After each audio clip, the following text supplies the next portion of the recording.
hard or didn't try enough or didn't know what I had. But I really messed it up this time, and I feel so bad. Ooh, I could really use a clue, baby. Tell me what to do before you make up your mind. Cause I'm pressing forward, but stuck on empty, and I'm running out of time. So leave me cold, leave me stranded, leave me broken, empty-handed. Leave me nothing, I'll leave whatever. But baby, promise me you'll never leave me all alone if you go. I gotta know, no sense thinking I'd be depending on a long lost love that walks out. You're never gonna leave me all alone if you go. I gotta know, no sense thinking I'd be depending on a long lost love that walks out. You're never gonna leave me behind. Don't leave me behind.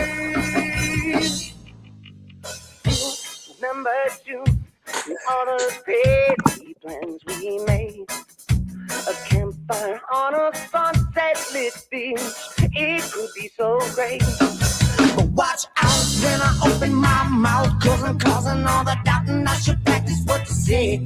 Cause I barely made it up this time, and now you need a break. So leave me cold, leave me stranded, leave me broken, empty-handed. Leave me nothing, I'll leave whatever. But baby, promise me you'll never leave me all alone if you go. I gotta know, no sense thinking I'd be depending on a long lost love that walks out. You're never gonna leave me all alone if you go. I gotta know, no sense thinking I'd be depending on a long lost love that walks out. You're never gonna leave me behind.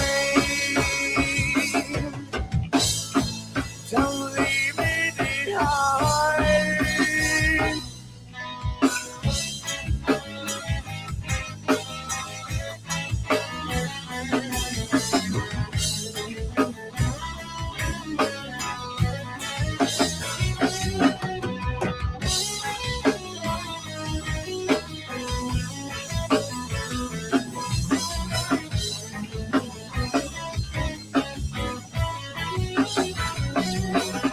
So leave me cold, leave me stranded, leave me broken, empty-handed. Leave me nothing, I'll leave whatever. But baby, promise me you'll never leave me all alone if you go.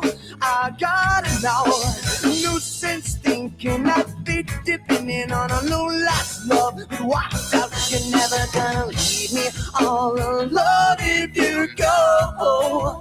I gotta know, no sense thinking I'd be depending on a long lost love that walks out. You're never gonna leave me behind. Don't leave me behind.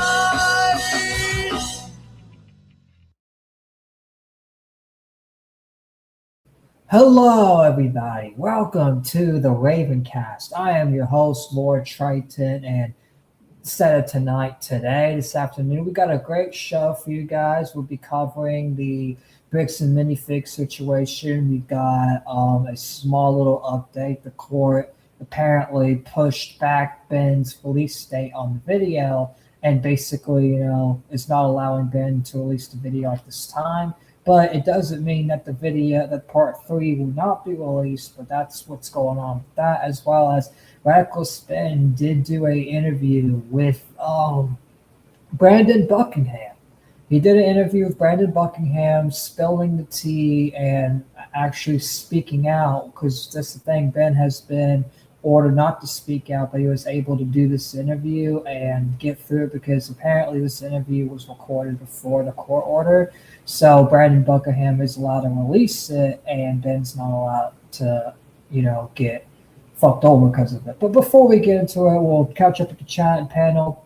Thank you, Love, for liking the stream. What's up, Thunder? How's it going? Now, let's get to the panel, starting with Torin. How is it going? Good. If I step away from the mic for a bit, it's because I'm having lunch. All right, that's fine. And what are you having for lunch, if you don't mind sharing? Homemade flatbread pizza. Not too bad. Not too bad. Definitely eatable. What about you, Jim? How is it going for you? It's going good. It's good. I know it's a weird time because we never really do afternoon shows. So I was like, you know what? We'll do one because why not? And not only that, but also mainly got plans later. So that's why, I decided to do this one now.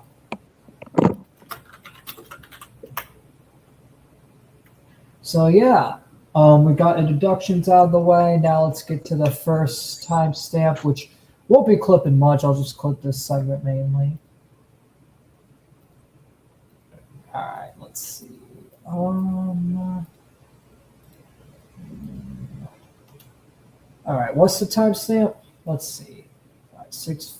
We'll do 6:45. 6:45. 6:45. All right.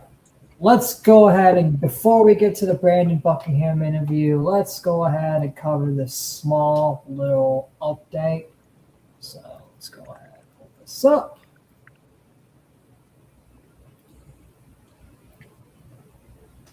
Reckless spin. All right, cool. Reckless spins, bricks and minifigs. Part 3 video has suffered another setback after a judge declined to sign the modified restraining order.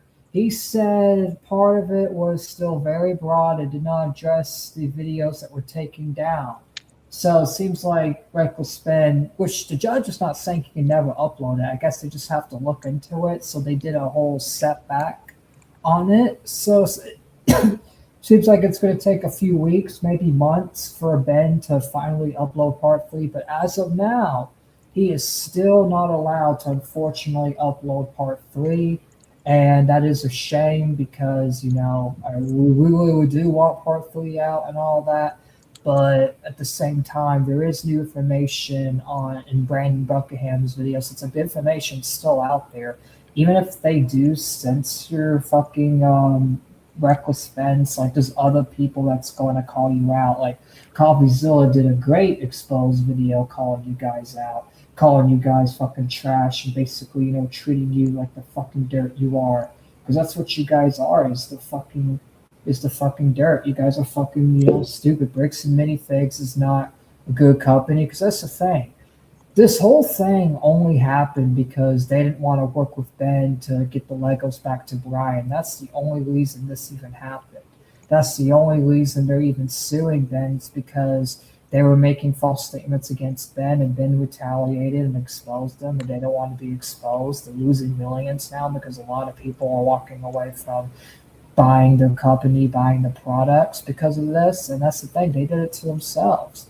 And Ben should obviously have a right to upload part 3, but for some reason the court's setting back, which it's not a major L. It's just, I guess they need more time to review the information. So, yeah. That's the quick update on that. Not really a big one, just apparently it got set back a little bit because they're trying to look into it. So, yeah. What is your thoughts, Torn, on them setting back the court date? Nope. And basically Ben's still not allowed to upload part 3. I think it's stupid, but at the same time, I understand the judge's decision. Because it's not like he's saying, like, hey, you can't upload it. He's just saying, hey, there has to be a setback. We got to look. You got to see if the information's broad and all that. And it seems like they're willing to upload it. I think they just need more time to look at it, because that's the thing. It says a setback. It doesn't say, oh, you're not allowed. It just says, hey, there's a setback, and the end of the statement, it seems like, that they're willing to, favor Ben a little bit. So it's like, hopefully once this new court date comes and the new stuff happens, hopefully Ben will be able to upload part three, and whenever part three is out, we will be the first ones to cover it. Now, Jim, do you have any final thoughts on this before we get to the Brandon Buckingham interview? Like I said from the beginning, all they needed to do is say I'm sorry and hand over the Legos. And that would have solved everything. That would have literally solved everything. None of this would be happening. The court proceedings wouldn't be happening. None of this would be happening. But guess what? The fucking do it. And that's the thing. My final thoughts is part three is going to come out eventually. Let's be for real. It's coming out eventually. That's why they agreed to it initially. And that's the thing. It's like, it's going to come out regardless. The truth always comes out. When you do shady behavior, it'll always be exposed because, God's the man of justice, and he always will make sure the light is spread on you, make sure people know like who we truly are. Because at the end of the day, it's like we shouldn't judge each other, but at the same time, we shouldn't we gotta understand we all humans make mistakes, and when Bricks and Minifigs is doing this to people, they're gonna be outed because it's like you're fucking silencing bands, silencing people criticizing you, and that's the thing. All Ben did was ask for the Legos to be brought back to Brian, and y'all made a big stink about it. So that's my final thoughts on the whole on this. So now we're gonna all right. So 44, 11, 44. Now let's get to the Brandon Buckingham interview. What we really came here for. So. Stop screen. I watched half of it. I didn't watch all of it, but there is some new information at the very end of this. They talk about wrong fucking video. Hold on. Brandon.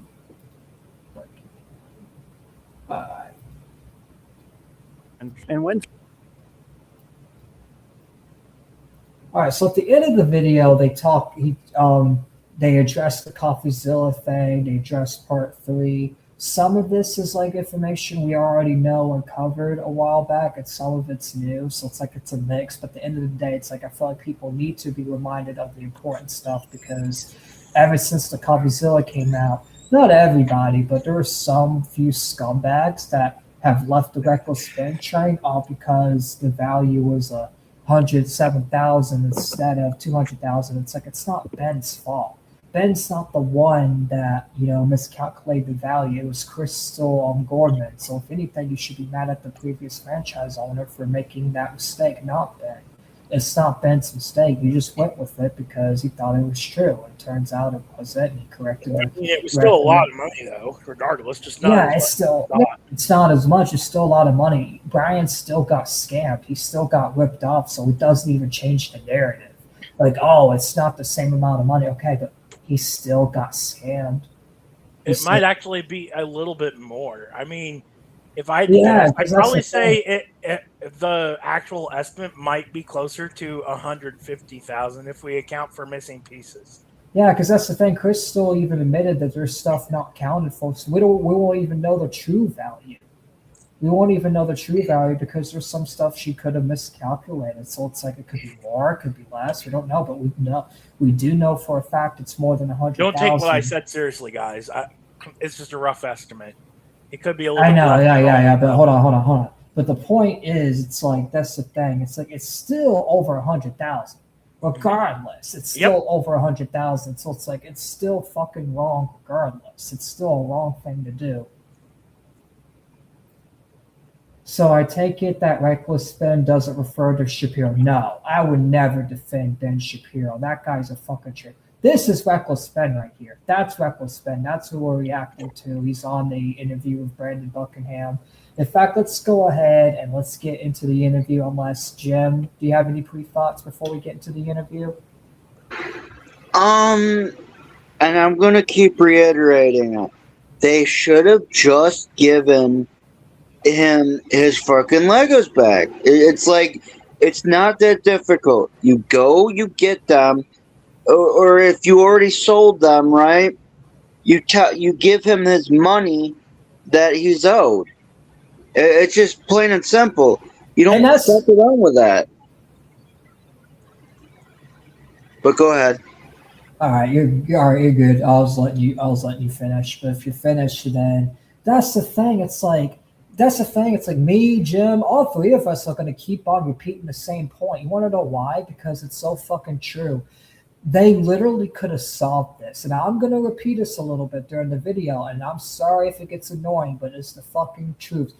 They would have been solved the situation if they would have just given the Legos back or found a way to resolve it. But instead, they made lies on Ben. They fucking said he was going to murder. Like, this shit just gets fucking ridiculous. But let's go ahead and let's get it right into the interview. This is Reckless Ben, and he is behind one of the biggest LEGO controversies the world has ever seen. A YouTuber has gone viral. A nationwide Lego aftermarket resale chain being sued for allegedly stealing A very valuable Lego collection. It's so big that it has generated news headlines, countless YouTube You want to videos. know why it's so big? It's because Bricks and Minifigs made it so big by fucking slandering Ben, trying to arrest him. It's like, you doing that? Like, they don't understand the internet.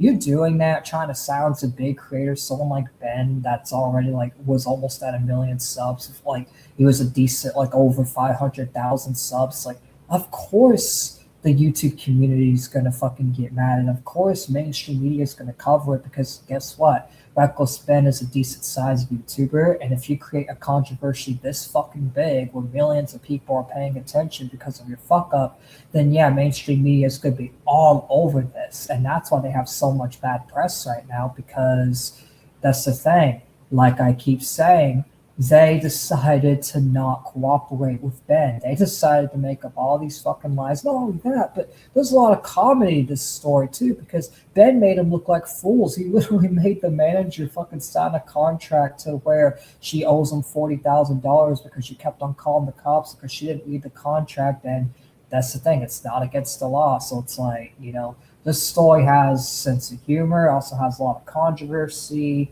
It has, censorship. Like, it's not about just the Legos. Like, a lot of people are saying they don't even care about the Legos. They care about the corruption and censorship. Why do you think the people of American Fork are standing up to the police department? Because it's more than just Legos now. It's about police corruption, corporate company control, corporate company influence, how companies could just lie about someone and fucking break the law openly and get away with it. Like, it's a bigger conversation than just the Legos. And even has its own Wikipedia page. And what started as a simple investigation into children's toys quickly spiraled into police corruption and a SWAT raid stemming from... That's another thing. This all started from children's toys. Literally just investigating children's toys that were, stolen and taken and not pay the full amount. Only paid 17,000. That's all he got paid out of the 100,000 to 150 that he's truly owed. He only got paid 17,000 for it. And when the old owners left, the new owners like, oh yeah, we'll deal with it. Then they never dealt with it. They said they're gonna deal with it, but then when Brian showed up to the store to deal with it, they told him, get the fuck out. You're trespassed. You're not allowed here. It's like, these people are so disingenuous. And I don't even know how people even flipped and tried to side with Bricks and Minifigs over a wrong estimate. Like, I still will never get that. Allegations of stalking, harassment, bomb threats, heroin possession, and even murder. This is one of the most fast... The murder thing's actually kind of crazy because it's like, that's new. The murder thing is new. And I don't know if they get into it later, because like I said, I didn't watch full of it. I just skipped to the parts, but hopefully they get into it, because that I'm actually interested in. But that's the thing. He was accused of the other things, like the drug, heroin possession, bomb threats, and all that. And all that's not true. All of it's not true. He never bomb threat anybody. He never fucking, harassed anybody. He never stalked anybody. All he wanted to do is get the Legos back to Brian. That's all he did. And criticize Bricks and Minifigs and trolled them a little bit. Let's be real. We steal from old people thing. Yeah, even though it's a legitimate company, it's a troll company. He did it to troll them. That's why that's the thing. Like, he did it to fucking troll them and they fell for it. And it's like, at the end of the day, it's like, yeah, it may be annoying, but trolling's not harassment. You making a company using your fucking watermark is not fucking harassment. fascinating series of videos on YouTube I've ever seen, and we are lucky enough to have the entire scandal explained to us directly from the man at the center of it all, Reckless Ben. Reckless Ben. Reckless Ben. Reckless Ben. Illegal seizures, false arrests, malicious prosecutions. This $200,000 That was me. Lego scandal. Oh my God, this is so good. A $200,000 Lego collection went missing. It's like the Lego cartel. Reckless Ben was hit with a restraining order right after we filmed this video. So this may be the last time we hear Reckless Ben speak about the situation until the lawsuit is over. All right, ladies and gentlemen. Yeah, the lawsuit's over, or they let him upload part 3. And I really hope they let him upload part 3. And I think they will. I think they will eventually, like, either at most a few months. So it's like, it's not going to be long before part 3 comes out. I'm here on a cliffside with the one and only Reckless Ben. We're literally on a cliffside of a mountain doing this interview, which is really base, to be honest.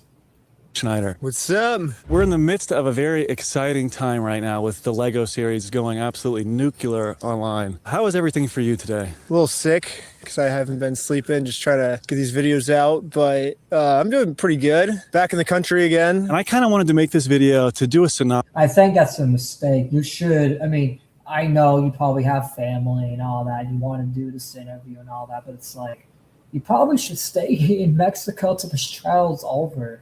Unless, like, they have a warrant that's, but even then, it's like they can't force you to come back. Like, you can still fight the case in Mexico. Like, Mexico's an allied country. Like, you can literally fight the case in Mexico. You're still a U.S. citizen. As long as they don't revoke your citizenship, you can literally fight the case. Now, if they revoke your citizenship, or if they threaten to revoke your citizenship, then that's different. Then that's understandable. But as far as I know, that didn't happen. But that could have happened behind the scenes. Of the entire Lego story. I genuinely think this is just the beginning of the Lego saga. I think they're not. This is just, let's see, y'all think all the content we did is we're not even halfway through the story. This story is far from over. And that's the thing. I made the promise, and now I'm going to keep the promise. I'm covering the story to the very, very end. Very end. I don't care, because at the end of the day, I really want to see what happens, and I know a lot of people in the audience want to see what happens because we've been keeping up with this story for a while. So we're going to make sure we cover this full in and full out until the very fucking end, and hopefully at the very end of all this, justice is finally served to Brian. Not going to give the Legos back. I think they're going to do whatever they can to, like, not admit that they were wrong. How did this entire... Literally, they're doing everything they can to not admit they're wrong. Even if they're backed in the court, they're still, like, they're going to try to weasel out of it and, like, you know, negotiate, like tell Ben, like, oh yeah, you can upload part 3, but it's like they're only doing it to stay face because they got a lot of backlash for censorship. And even then, it's like, you can't go back. Like, you might as well just give up the fucking entire lawsuit and apologize to Ben and apologize to Brian and just fucking give up, because this shit is just so unnecessary. This is probably one of the most unnecessary stories I've ever covered in a long time, and not on the Ben side, but on the Bricks and Minifix side, because they made it so unnecessary. They literally lied on so many shit. They lied about him having heroin possession, bomb threats, apparently murder. That's a serious allegation. Murdering somebody? Who the fuck did he murder? Now I'm actually curious to hear that one. It's like, why are they accusing him of murder? Like, that shit's just surprising to me. Lego thing. I hope they get into it, because it's like, the murder? Really? You're accusing the man of murder? That's defamation.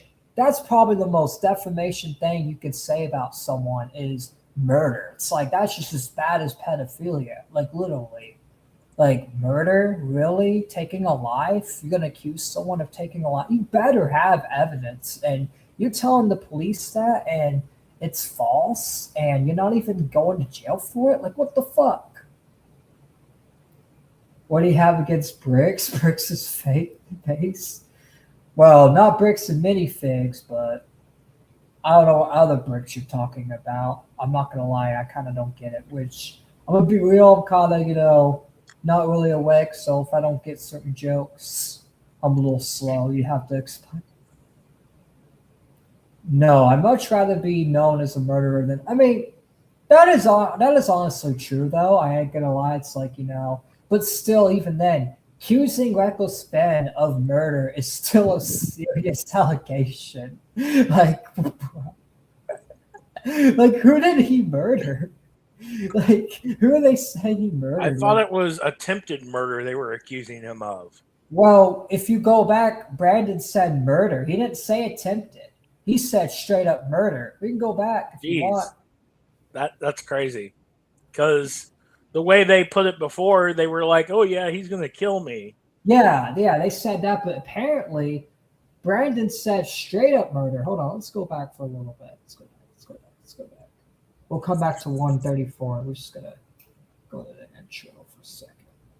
Seizures, false arrests, malicious prosecutions. This $200,000. Created news headlines, countless YouTube videos, and even has its own Wikipedia page. And what started as a simple investigation into children's toys quickly spiraled into police corruption and a SWAT raid, stemming from allegations of stalking, harassment, bomb threats, heroin possession, and even murder.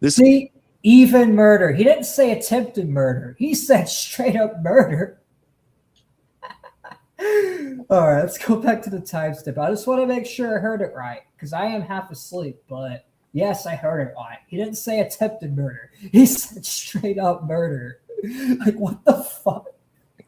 All right, let's continue. How did this entire Lego thing first come across your radar? It was in like the Loose for Valentine video. At the end, I just said, hey, if anyone has any cool problems that the police can't solve, email me at this email. And I set up like a whole email from the email me, and I'll solve it for you. Yeah, basically I posted it as we were on our way to Burning Man, where it started raining. So it was like a 22-hour line at Burning Man. So me and like Victor and like 3 other friends were just going through like the 10,000 emails. And we saw this one where it was about Legos. This company stole my Legos. I've done everything I can. The police are covering it up. And we're like, oh, that sounds fun. Like, that seems like family friendly. That would probably be like a fun video for us to do. What are some of the rarest Lego items in this collection? It's called the Cloud City set. I think it's worth $10,000. Some of the little minifigs go for a lot also. Like, they can be like a couple thousand. Most of them are around like $200-300, but there's just like hundreds of them, So it's like they add up to a lot of money if you like calculate them all together. Whenever you first heard about this Lego situation, did you imagine it would be as crazy as it turned out to be? When the guy described it to me, he's like, dude, I've done everything I can. I mean, the whole like first like 5 minutes of the Lego video is just that first FaceTime call I had with him. So, I mean, I kind of felt like where the guy crosses his arms, he's like, let me tell you what's going to happen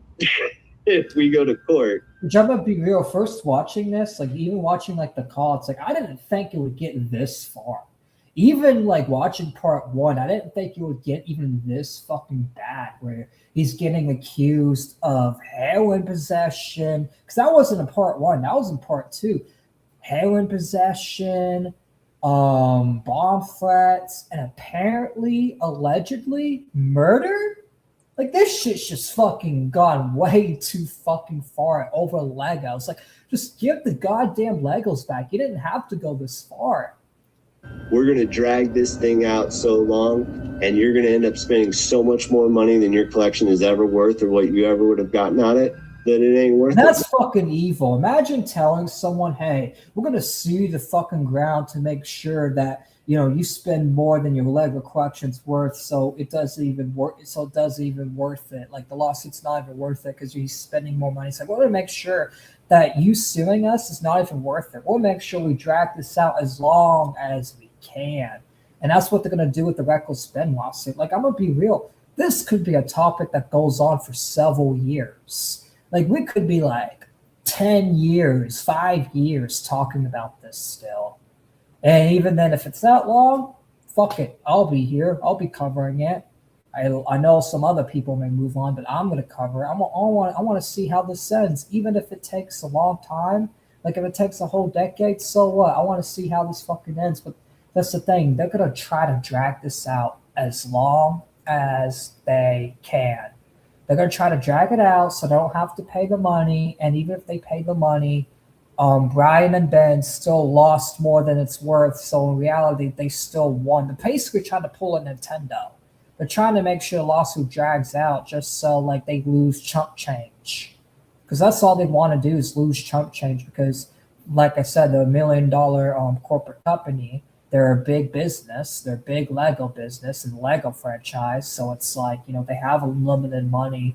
Losing like 100,000 to like 200,000, that's nothing to them. They can easily make it back, but they just don't want the reputational hit because this has gotten so big. So they're trying to make sure that they fight the lawsuit as much as they can instead of taking accountability. Because if they take accountability, then that means they admit they're wrong, and they don't want to admit they're wrong.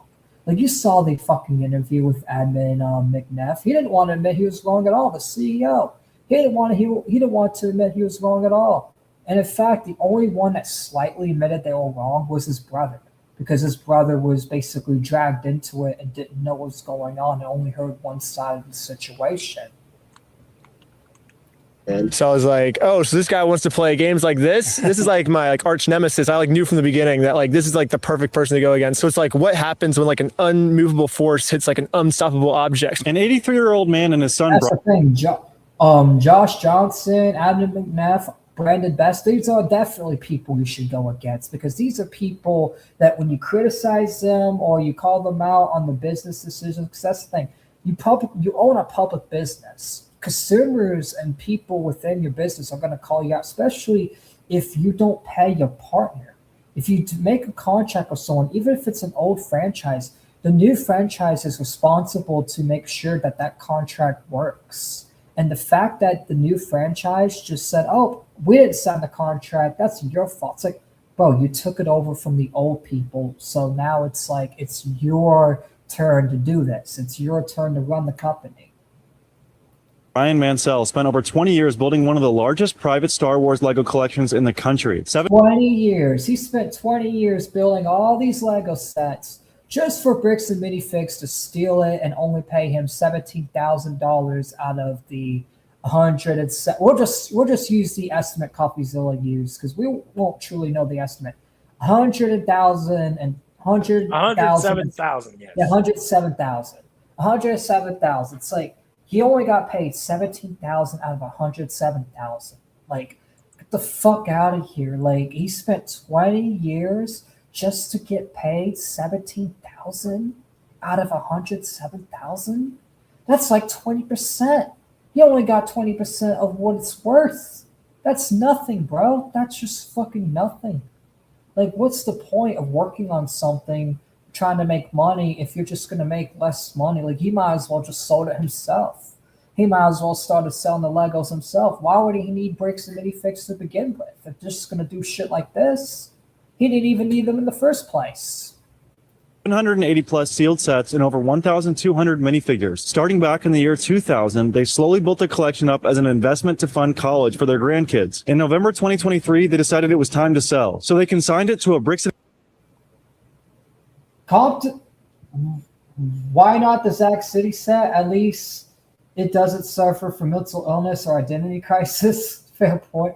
Common tactic by corporations in the courtroom. Yup. It's just such a common tactic. You know, they fucking fight it to the end. They want to make sure that they bankrupt you. Because that's the thing. They can spend like as limited money as possible. As long as they're not spending millions, they could spend a few 100,000. They could spend a 100 to 200,000 on the lawsuit, which they could literally spend that money on just giving Brian back his Legos, but they don't want to take that L.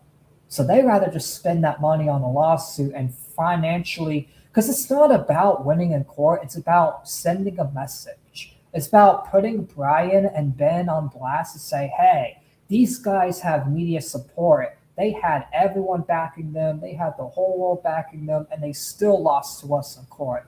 Do not fuck with us. They're trying to send a message. They're trying to say, hey, don't fuck with us. If you get fucking scammed, if you get fucked over, oh well, it's your fucking problem, not our problem, because we're going to sue the fuck out of you and make you go bankrupt. Don't fuck with us. That's basically the message you're trying to send, because they got really nothing. The gangs are losing millions and millions, but because a lot of people are not buying their shit anymore. But they don't care, because that's the thing. If this hurts Bricks and Minifigs that bad, then they're just going to pull an Ubisoft and these other corporations and have some investment firm bail them out so they can continue to exist. So in reality, it's like, it's really hard to win against these corporate companies, because even if Bricks and Minifigs goes bankrupt, they're just going to find some investor to save them.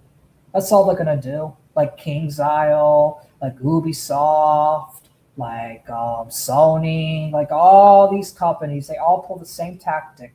As soon as they get into controversy and they're bankrupt, instead of taking accountability and actually, making right with the community, they're just like, oh no, I want to get these investment guys to bail us out, and that way we don't have to take accountability and we can still be on top. It's like, that's how you know these corporate companies are fucking scum.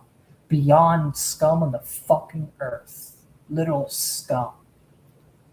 Minifix franchise store in Salem, Oregon. Consignment basically means the store sells it for you, you keep the ownership until it sells, and you get a cut of each sale. Then on November 14th, 2024, the franchise owners got pushed out by corporate in a pretty chaotic overnight takeover. And the new owners came in claiming they had no idea a $200,000 Lego collection was sitting on the... Even though she literally told them about Brian's contract and said, hey, it literally, in the video, she said, hey, Brian hasn't been paid. Can you handle it?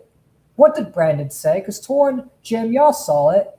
Didn't he say, oh yeah, I'm going to handle it. I'm in charge of it. He said that out of his own fucking mouth.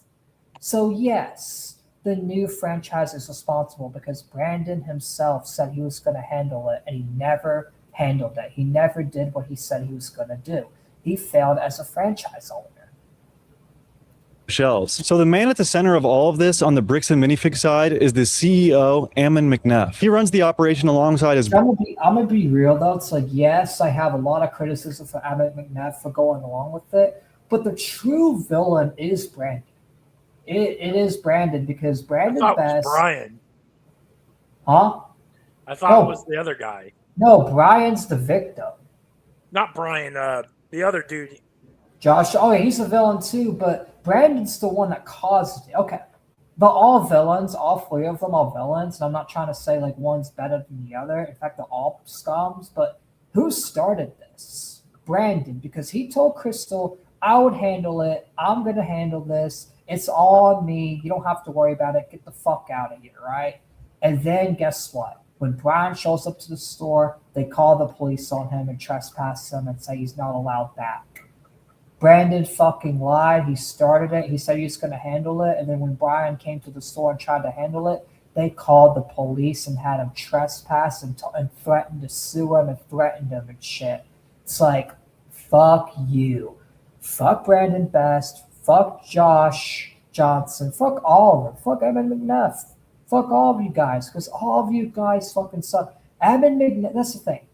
If Ammon McNeff, if he was a good CEO, he would have heard Reckless spin out, fired Brandon and Josh immediately for all of this, and not go along with their fucking slander campaign. But even though they left the company, Ammon McNeff is still going along with Brandon and Josh's slander campaign, and they're still working together on suing Reckless Ben. They're still in cahoots. Yeah, they left the company for reputational reasons, but they're still in cahoots. They're still talking. They're still scheming. They're still running propaganda and slander campaigns on Reckless Ben and Brian. Brother, Matt McNeff, who serves as the COO. How do they measure up in the terms of people that you've gone up against in the past, like Russ McCamey? Before Ben's Lego series, he made a video exposing McCamey Manor, which was widely considered the most extreme haunted house in America. He showed up in a duck onesie, got waterboarded, and ended up exposing the evil scam that Russ McCamey was running. Once he found out that we were making like a hit piece against him, he's like, oh, well, if I keep interacting with them, I'm just giving them content. I'm giving them what they want. But this Lego video seems to be like, these guys seem to be the only people who don't understand. At least the other scammers that Ben's caught out are just like, I'm just going to ignore him. I'm going to ignore him, let people think I'm a scammer, just scam the stupid people. Bricks and minifigs, it's like, nah, we got to sue you. We got to slander you. We got to make all these allegations against you. We got to make allegations against Brian. It's like, bro, they just went way too far with this. And you can argue the haunted house thing is way worse than the bricks and minifigs thing in terms of like, scamming, but yet those people didn't take it seriously. Bricks and minifigs made it worse than the actual because that's the thing. The haunted house thing is worse than Legos, right? But the bricks and minifigs situation is worse than the haunted house situation because at least the haunted house people that were scamming people and they're thinking a haunted house is haunted and all that, at least they were smart. It was like, hey, we're just going to ignore this guy. We're not going to sue him. We're not going to slander him. It gives him what he wants. It gives him a hit piece.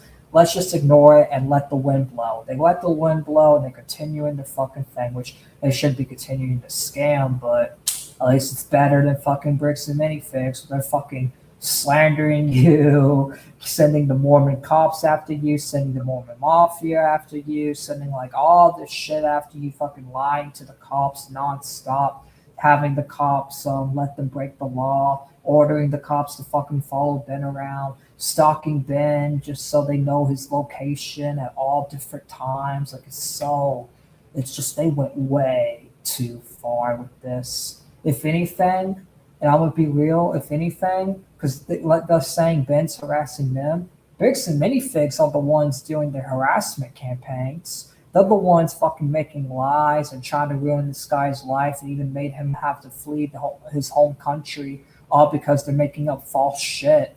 You shouldn't have to leave the United States just because people are defaming you, but he had to because he didn't want to get arrested over defamation, and who would? Understand that, and they just keep interacting with us. I think these guys might be the stupidest people I've ever gone up against. Ammon, Brandon, and this is why countries like China and Vietnam throw people in jail, even execute them for such corporate scams. See, if they actually do that, then that's one good thing, because that's the thing. It's like all these corporate scams are doing is just ruining ordinary people's lives while they're benefiting the rich billionaires. It's considered horrifying in the West, but happens for a reason because there's often no accountability if you don't go such extremes. I mean, that's the thing. It's like, I don't believe in like extreme punishment, like death or anything like that over this shit. But however, I do think they should be facing prison time for a long time. And you should actually punish these corporate companies. They shouldn't be immune, because if it's like a regular, like normal citizen, they'd be charged for scamming, but because it's a corporate company, they're immune to it. It's like, no, the West treats corporate companies differently, and the Western governments favor the corporate companies over ordinary citizens, and I think you should treat everyone equally. If the corporate companies are breaking the law, then they should be held just as much as a regular civilian would. Josh, everyone else would have realized that if they just give the Lego collection back, this would all be over with. And that's why it's gotten so big, I think, is because they're the first people that are stupid enough not to just do the right thing. See, that's another thing. It's like, why not do the right thing? You doing the right thing would shut me, shut Ben, shut everyone up if you just gave the Legos back. Like, Evan McNev on Fox News said he's working with Brian, but there's no update. Brian has even came out and said he's reached out. Like, he could have been lying about reaching out, because it's like, bro, you said you're working with Brian behind the scenes, but you're suing him at the same time. It's like, get the fuck out of here. Almost $100 million a year in total from all their franchises combined, and they're going to throw all that in the garbage because they don't want to give away $200,000. Like, the math doesn't add up. And it seems like $107,000. You've unearthed like this larger scheme, which is these Mormon police officers that are kind of just able to deal corruption to people. That's the thing too. It's like Bricks and Minifigs going this far not only expose themselves, but expose the American Fort Police Department and the Mormon Church over there. Now, not all Mormons are corrupted, obviously, but the Mormon churches in the American Fort Police Department, all the Mormon cops, they're corrupted as fuck, and they make the Mormon religion look really bad because they're using Mormonism as an excuse to be corruptive. It's like, you can't use your religion as an excuse to do bad things, especially if your religion's against it, because they believe in Mormonism that if you steal and you do wrong like that, you get sent to the outer darkness when you die, and you don't get to go to heaven. So it's like Brandon and Josh are, and not only that, but they also falsely swore on their God too. So it's like, if Mormonism is real and the rules are applied to Brandon and Josh, then they could potentially go to the outer darkness. Now, I don't want that for anybody, obviously, but it's like, that's the thing. That's what you believe. You believe in the outer darkness. You believe bad people go to the outer darkness. And it's like, if you're stealing and you're doing all the shit that your religion says you can go to outer darkness for,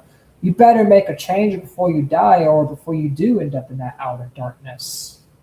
Where our story I'm a Christian. I believe in heaven and hell, but it's like, in their logic, it's like they believe in outer darkness. It's like, do you want to end up in hell or the outer darkness or anything? It's like, you might as well just change your life right now.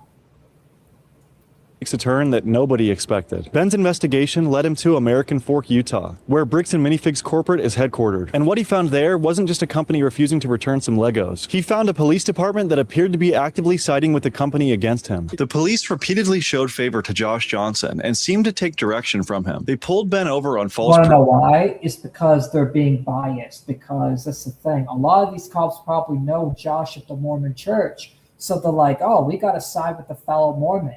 We don't care about the facts," because that's the thing. They even admitted that it was against the law for Ben to go serve court papers, but they arrested him anyways. Why did they arrest him? Because they wanted to be biased for their fellow Mormon. It's all about bias. It's all about religious bias. And working in the law, especially in a country that has religious freedom, you can't be religiously biased like that.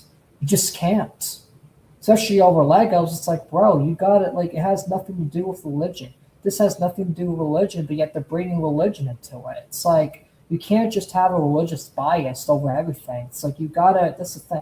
I love Jesus Christ. I love Christianity, but even then, it's like, you can't have a religious bias. Like, just, that's the thing. If a Christian does wrong to a non-Christian, you should still call that out, even if they're in your fellow religion. Like, you don't have to judge them. You don't have to be harsh, but you have to call out you have to even call out your own people. Your own brothers. Like, if you want to be like good faith and all that, you got to call out your brothers, especially if you're working in the law and you work in a position where you have to make like judgments, you have to like, abide by the law and make sure people are following the rules. It's like, you can't have a bias of any kind, especially religious bias. Like, you can actually lose your job as a police officer over that because you're not supposed to have a bias. You're supposed to serve the public. And that's the thing. Even the people that are not your religion, you still have to serve and treat them fairly. Pretenses. What's your name? Are you Ben? And prevented him from legally serving court papers. But more on that later. They ultimately arrested him and members of his crew. The body cam footage later revealed that the police were actually aware that they had no legal grounds to stop him. Looks like this is a real case. It just hasn't. Yeah, they made a false arrest. It's like, is this police officer going to get in trouble for a false arrest? Someone knock. Sorry, I'm expecting company soon. I don't know if they just knocked or not. Whatever, they'll call me. But anyways, but that's the thing. It's like, this police officer and all these police officers that openly broke the law on the recording, they need to be removed from their jobs. They need to be fired. They need to be in prison for a false imprisonment. Because that's the thing. They arrested Ben under false pretenses, knowingly, and it's like, yeah, you have to fucking go. You can't be a police officer. You can't be serving the public if you're gonna fucking do shit like this. If you're not gonna abide by the law, then don't be a law enforcer. Yeah, it's kind of funny. It's kind of turned into a Mormon police corruption video. Like, a lot of the comments now, people are like, I don't even care about the Legos anymore. I just want to see the American Fork police go down. I always thought Mormon. Yeah, that's another thing too. It's like Bricks and Minifigs caused a lot of shit to the American Fork Police Department because that's the thing. It's not even about the Legos anymore. It's a much bigger story now. It's a much way bigger story now. We're supposed to be nice, They made it a bigger story. The American Fork Police Department and Bricks and Minifigs made this bigger than what it needs to be. And that's just a fact.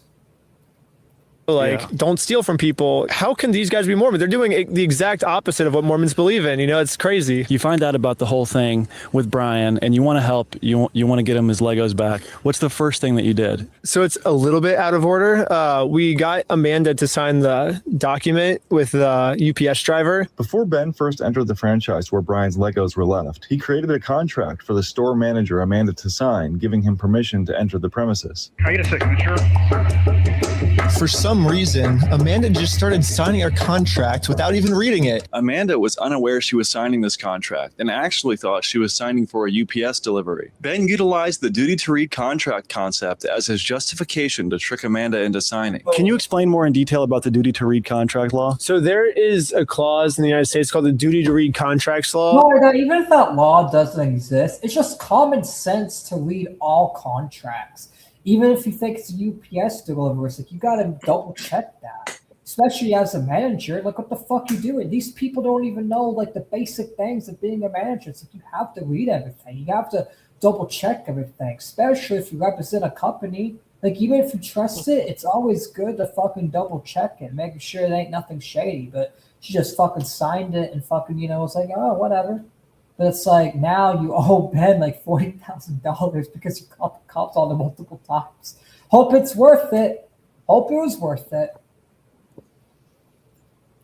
It's always the signer's fault, basically. If you sign something, even if it's something as stupid as like terms and conditions, like there's no way you're reading all 150 pages of these terms and conditions. They could put something crazy in there and you would have to follow it. Ben's reasoning to have Amanda sign the contract was That's why it's like you got to be careful, especially if it's someone you don't know. Take the time. Look, I know people don't want to take the time to read contracts, but taking the time to reading these contracts is way better than fucking getting Amanda.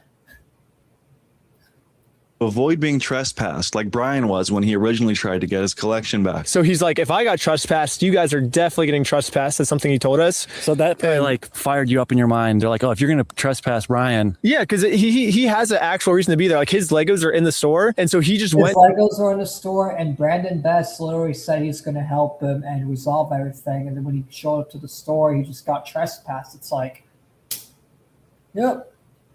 What a good man, keeping your word. Ha ha ha ha. Yeah. Fucking asshole. To the store to ask for his Legos back, and they called the cops on him and trespassed him. Before we went, I was like, I want to at least make sure I'm safe. So we sent in my friend Sheldon, and so she signed a paper saying that we can't be trespassed for the next 10 years. What was the next thing that you did? Yeah, basically I put on a pair of spy camera glasses, and I just walked in being like, hey, my friend has some of his Legos in here. He'd like to get him back. And that's when the manager basically is like, you're harassing me. You want to watch the cameras? I'm being harassed by you. Watch the cameras. Like, get out right now. And she calls on the phone, 911, get here immediately. Like, this hooligan is asking for Legos is not harassment. Calling you out on your bullshit and telling you, hey, just give the Legos back to this guy, to my friend, and informing you of the situation, that's not harassment. You want to know what is harassment? If he would have went in there and said, "You're a fat bitch, go fucking go kill yourself, or go fucking eat McDonald's. Stop eating McDonald's, you fat fuck." That would be like insults. That's harassment. Or if he went in there and fucking said, "Hey, I'm gonna fucking do this and this and this to you," like bomb threats and all that. If those allegations were actually true, but that's the thing. A lot of it's made up. So it's like, no, he did not fucking harass you. You guys have shown no evidence. All the evidence Ben has shown, all the footage he's shown, shows that he didn't harass you. If you have footage from the cameras, like you say, oh, check the cameras that Ben left out, show it to us. Show it to us. Turn the fucking tide. But that's the thing. You ain't going to show it because there ain't no tide to turn because you know you're in the fucking wrong. That's why you ain't going to show the camera footage. If Ben actually made these bomb threats and admitted to some fucking murder or some shit like y'all said he did, which I want to know what context on, which hopefully this video, later fucking says it, but yeah, By the way, Torin, any thoughts, Jim?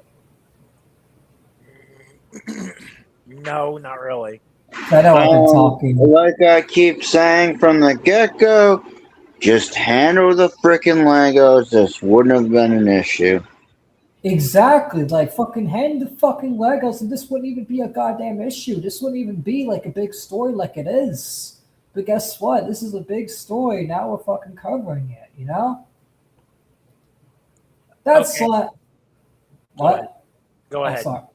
All right. That's like, let's say I owned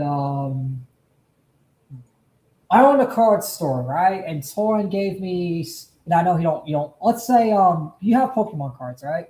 I guess, yeah. All right. Let's say I run a Pokemon store, right? And Torin gave me Pokemon cards to sell, and it was like worth 200. It's worth like 100,000, right? 100,000 right on the dot, right? But then I only give him 17,000.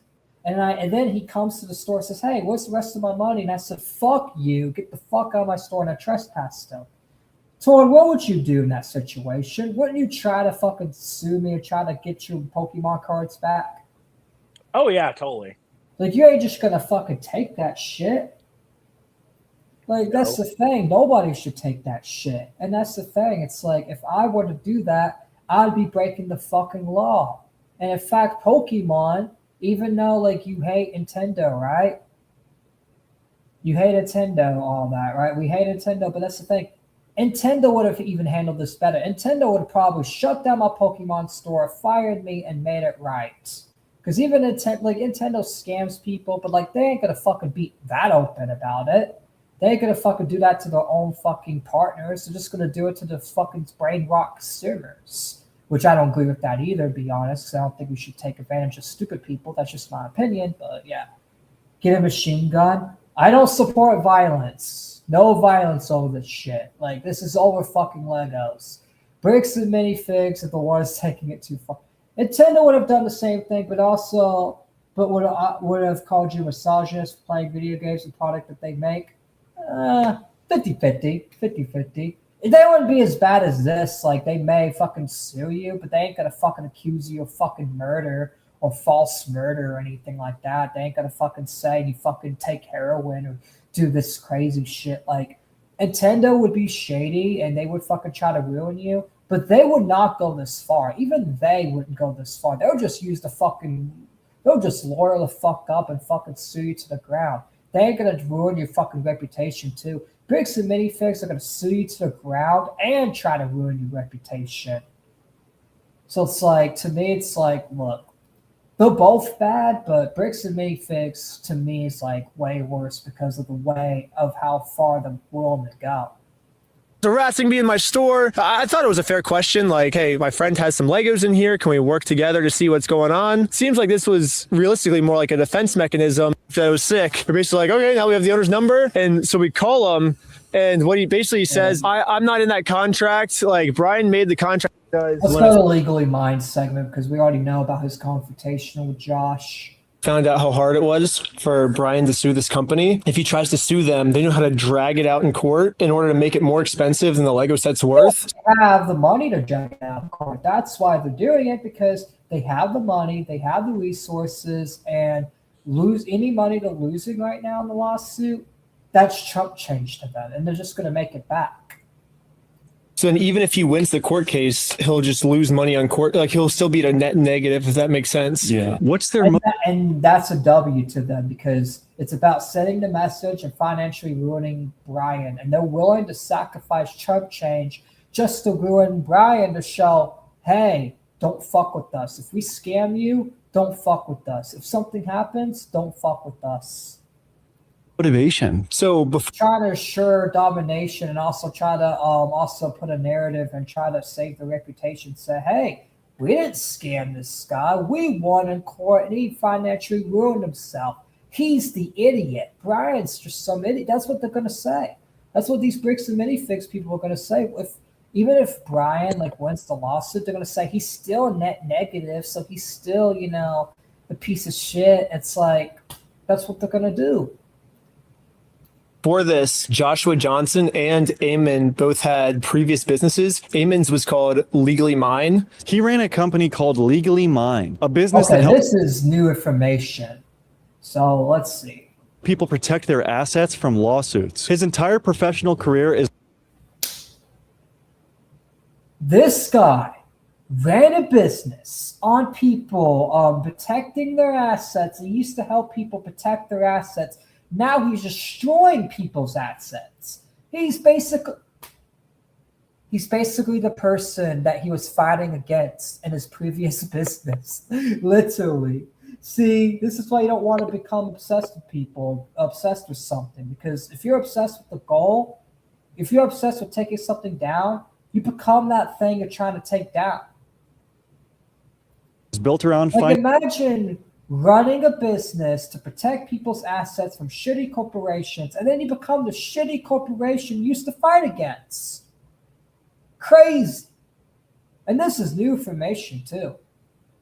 legal ways to hold on to things. His partner, Joshua Johnson, has a background in asset protection as well. The irony is that if you Bro, he has a background in asset protection. Yeah, I think he actually did briefly bring that up in the. Oh yeah, no, yeah, he did. Yeah, Ben brought it up, but he didn't say Ammon. He did not say Ammon did. He just said Josh did. I did not know Ammon did either. It's like these guys, all these guys have connections to protecting assets. Now they're the ones destroying destroying the assets of being the shitty corporations that they're fighting against. Oh, the irony. But yeah, it makes sense why they try and dodge this shit and try to use like legal jargon to try and get out of shit because they have experience with they have experience and they fought the same kind of people they became, so they know how the shit works. They know how to protect themselves because they use the same tactics on other people and they already know what Ben's going to use, and they have defenses, and they've actually taken notes from their enemies over the years, over all the lawsuits they've been in.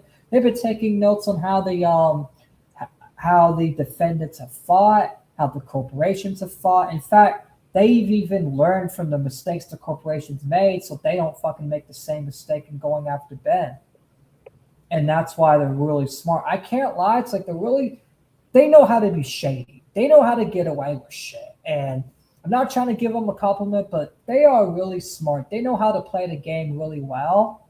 And it's kind of a bad thing because these people, like when you have these shady people take corporations, they are way too powerful. Bricks and minifigs is way too powerful, and they do need to really be stopped. And hopefully, Ben can at least, get them, like, as long as they get the Legos back to Brian, that's a win for Ben.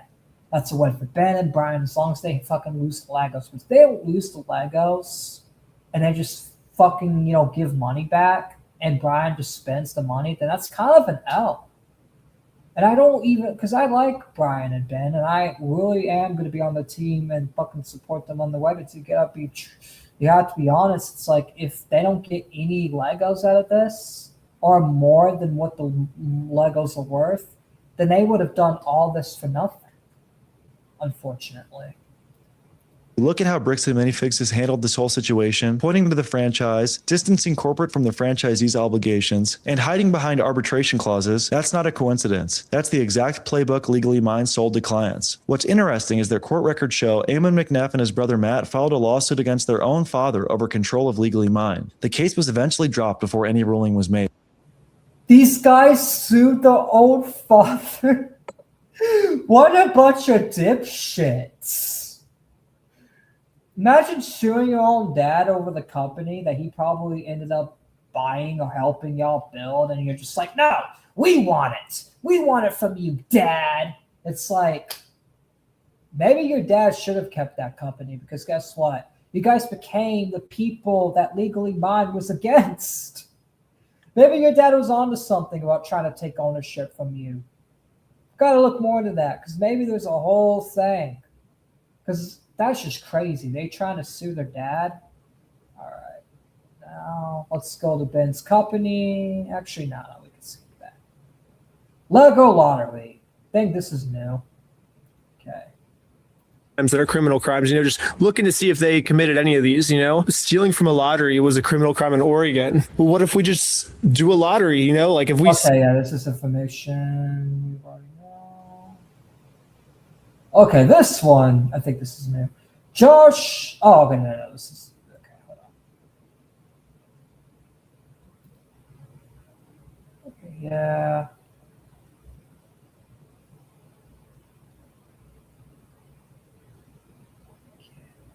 Let's see if there's any new information on the Mormon kid. Even say that they were just listening to his lies. When the police were ineffective at serving the papers, What was that? Gonna peek at it?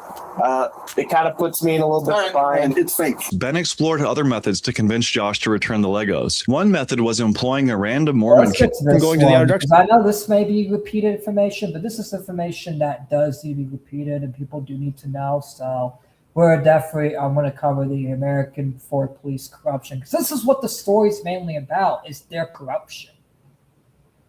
It's like, I really thought, like they said earlier, people don't even care about the fucking Legos anymore. In fact, some people don't even care about bricks and minifigs anymore. They care more about the corrupted American Fork Police Department. Because no matter how you look at it, even if you're on Bricks and Minifig's side, there's no way you can justify the fucking slander that American Fork's Police Department, even Bricks and Mini, even if you don't agree with the value of the Legos thing, whatever, right? If you don't believe they stole Legos, whatever. The fucking slander and the harassment these people have done, it's like, it's undefendable. The fucking slander, the corruption. And I wonder if he talks about the murder thing in here. Let's see. That was going to work, but it didn't work. And then that's when the cops pulled us over for heroin. This is where things get disturbing. Ben and his crew got pulled over by local police. The officers claimed probable cause to search the car and spent 3 hours looking for heroin that was never there. Ben wasn't allowed to film, and the body... I'm surprised they didn't try to plant shit. I'm surprised they didn't go that far. Some cops will go that far and plant shit. Imagine they would have planted shit and they just fucking arrested Ben right there for a false heroin charge and got away with it. Then it's like, wow. Which good thing they didn't go that far, but still, even then, it's like they wanted to find something. They wanted to, find anything. It's like, bro, if you look at Ben, like you could tell he doesn't even. I think Ben even says he doesn't even drink. So it's like Ben's literally sober as a fucking judge, literally sober as a fucking judge, sober as you cops. So it's like, yeah, no, he's not no drug addict. It's a fucking lie, and that's the thing. It's just fucking. I wonder what evidence they even had, because no way they just took Josh at his word, even though they kept lying. It's like they gotta have some proper cause, right? Nah, someone just said it. They're like, oh yeah, let's do it, even though the guy's a fucking liar. Didn't apologize or anything. They just fucking. They even try to get Ben to confess about basically trying to get him to make a false confession, because in the fucking video they're like, oh, you do have drugs. Don't lie to me. Don't lie to me. And they kept on repeating, no. And they fucking passed every single drug test, every single fucking eye test, everything, right? And they're still trying to get them to confess. That's why I think they're trying to get a false confession, because they're trying to find anything they can to fucking lock Ben away, to lock Ben and his friends away, because they're really close with Josh and the Mormon church, and Josh, as a fellow Mormon, they think the fellow Mormon's getting attacked, even if he is guilty. So, and they believe in religious bias over there, and that's the problem, is the bias for Mormons, where Mormons can just get away with everything over there. That's not right. That's not cool. That is not fucking cool, and that should not be right. And that's what's the problem. It's like this is creating a broader conversation of police corruption and religious bias within the American Fork Police Department and Bricks and Minifigs. Cam footage he later obtained had the audio redacted. The same police department had already been intervening repeatedly on Johnson's behalf. Sometimes you can get compensation for such taxes. You could sue them for your court costs and for malicious litigation. Yeah, but they're just going to drag it even more, and I don't think Brian wants to go through with that. And listen, he may, but it's like, I don't know, because it's gonna take a whole decade at that point, because Bricks and Minifigs want to drag this as long as possible and make sure. And not only that, but that's the thing. Fortunately, judges do favor corporations 90% of the time. It often doesn't work, but indeed it's a way that these people can pay for pulling such stuff. But that's the thing. It's just like you don't want to keep on dragging it out, especially if it's just going to keep on getting dragged out for several different years. It's like, you think it's just a waste of time. But in that case, they can go with the BMS court records and use any contradiction again. That's exactly how Ethan Klein lost to Denims. Yes, that is true. That is true. That is how he lost to Denims. And they can do the same thing to Bricks and Minifigs. Basically, in the previous court case, you argued against your current position to explain this court. That's a fair point. Preventing Ben from serving him papers, arresting him for doing nothing illegal, and issuing a protective order for Johnson against the cat journalist. Meow meow. Ben. Letting them go cannot be an option here, guys. Like, there's got to be something for cyber stalking, bullying, like all of the different things. Like, there's got to be something to arrest them and send a message that this is not appropriate. This is not. So that's literally them asking without saying it fully. Hey, can you make a false arrest? Just fucking arrest them. I don't care what you get. Find something. Make up something. Give a false arrest. They're basically telling the cops to do a false arrest, and instead of the cops saying, hey, I'm not going to do it, he's like, oh, yeah, I'm going to do it, and they fucking arrest him. It's like, come the fuck on. Not only that, but they're supposed to tell you what they're being arrested for. They didn't even tell Ben what he was being arrested for. It's like they broke so many laws here, and yet these cops are not fired. The public was so outraged at the American Fork Police Department that they held a protest against them, which Reckless Ben showed up to in a disguise. Did you have any idea that you'd be getting arrested? Oh my god, no, it wasn't dude. a mask, it was an actual fake beard. Yeah, it wasn't it was a fake beard. Yeah, he fucking found a fake beard to blend in. Because that's the thing. Imagine though they would have found him with the beard and fucking tried to arrest him anyways. But that's how you know, like, Ben's really a patriot, because even though, like, he has a risk of getting arrested, he's still going to these protests and trying to get the right thing. And not only that, but the public, people living in the town, seeing this firsthand. Like, forget about people on the internet like myself and others, right? The people in the town are protesting under Ben's behalf, right? You want to know why? Because they even know that the American Fork Police Department is corrupted. They probably dealt with the corruption for several years and just saw this as opportunity to finally stand up against the corrupted police department. Because once a corrupted police department, they've always been corrupted. They probably had several cases of corruption, but because they didn't do it to YouTubers or someone like that, it never got documented or fucking released to the public. They've probably had so many different cases where they falsely arrested people and did this shit. But because nobody's on the internet and don't have social media influence, nobody gave a shit. And that's just a sad reality. I didn't think there was a... But the only reason they're getting called out now because they did it to someone like Reckless Ben, who has a social media presence, and the controversy got so big. If he was a nobody and this was a story that didn't get a lot of views, nobody would be talking about it because no one would care, unfortunately. Chance of me getting arrested. But now that Ben's bringing light to the situation, now a lot more people actually are caring, and now a lot of those stories could actually be brought to light in the future. A lot of people will be open. In fact, I've seen a few people open already. It's like people are starting to come out against the American Fork Police Department and expose this years-long, decades-long of corruption, and that's why the public is standing with Ben, because the public has been seeing this shit longer than Ben has because they actually live there.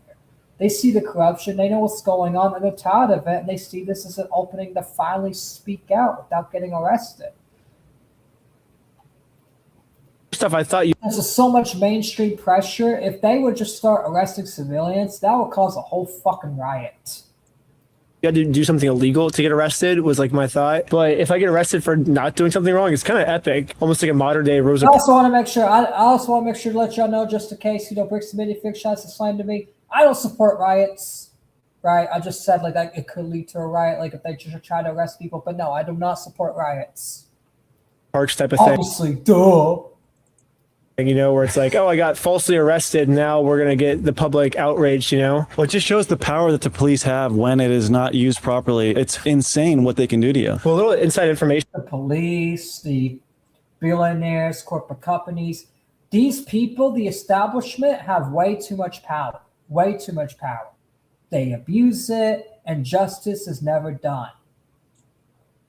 I guess. Remember, America was home of the free and home of justice, but yet there's no freedom anymore, and there's no justice either. The government is basically no better than these communist governments. And I hate saying that, but it's just the government, the police departments, the authority has gotten away with so much corruption to the point where you might as well just say, we're not even a fucking democracy anymore. Because a real democracy would fucking trial these people for corruption and actually do something about it. The fact that Kash Patel, the FBI director, and Donald Trump and the president and these fucking high officials are not looking at the story and fucking trying to do something about it, or at least having someone within the FBI, because I understand there's a lot of stuff going up. It's someone in the FBI needs to be sent either by Kash or the president or someone of higher power needs to send the FBI out there to investigate the American Police Department for corruption, because they can't just be getting away with making these false allegations. When I was in jail, there was one other woman that was in jail with me, and she got arrested for paying too much for toilet paper at Walmart. And so they arrested her for taking toilet paper she did not pay for. Even though— What? Are you hearing this? According to Ben, he was in jail with a lady that was arrested for paying for too much for toilet paper. She's literally giving you extra money, and you're arresting her for it. They're just trying to find. They're just arresting people for fun. They're literally arresting crackers for fun, bro. They're literally arresting people for fun. There's no way this is real. This has to be exaggeration, right? she overpaid. What do you think, Torn? Is this exaggeration or is this fucking real? Like, holy shit. This is getting worse than I thought. Arrested for... That's like saying, hey, you're talking in my chat too much. Fucking get the fuck out of here. Or it's like, hey, you're joining VC way too much. Get the fuck out of here. It's like, why the fuck would I care?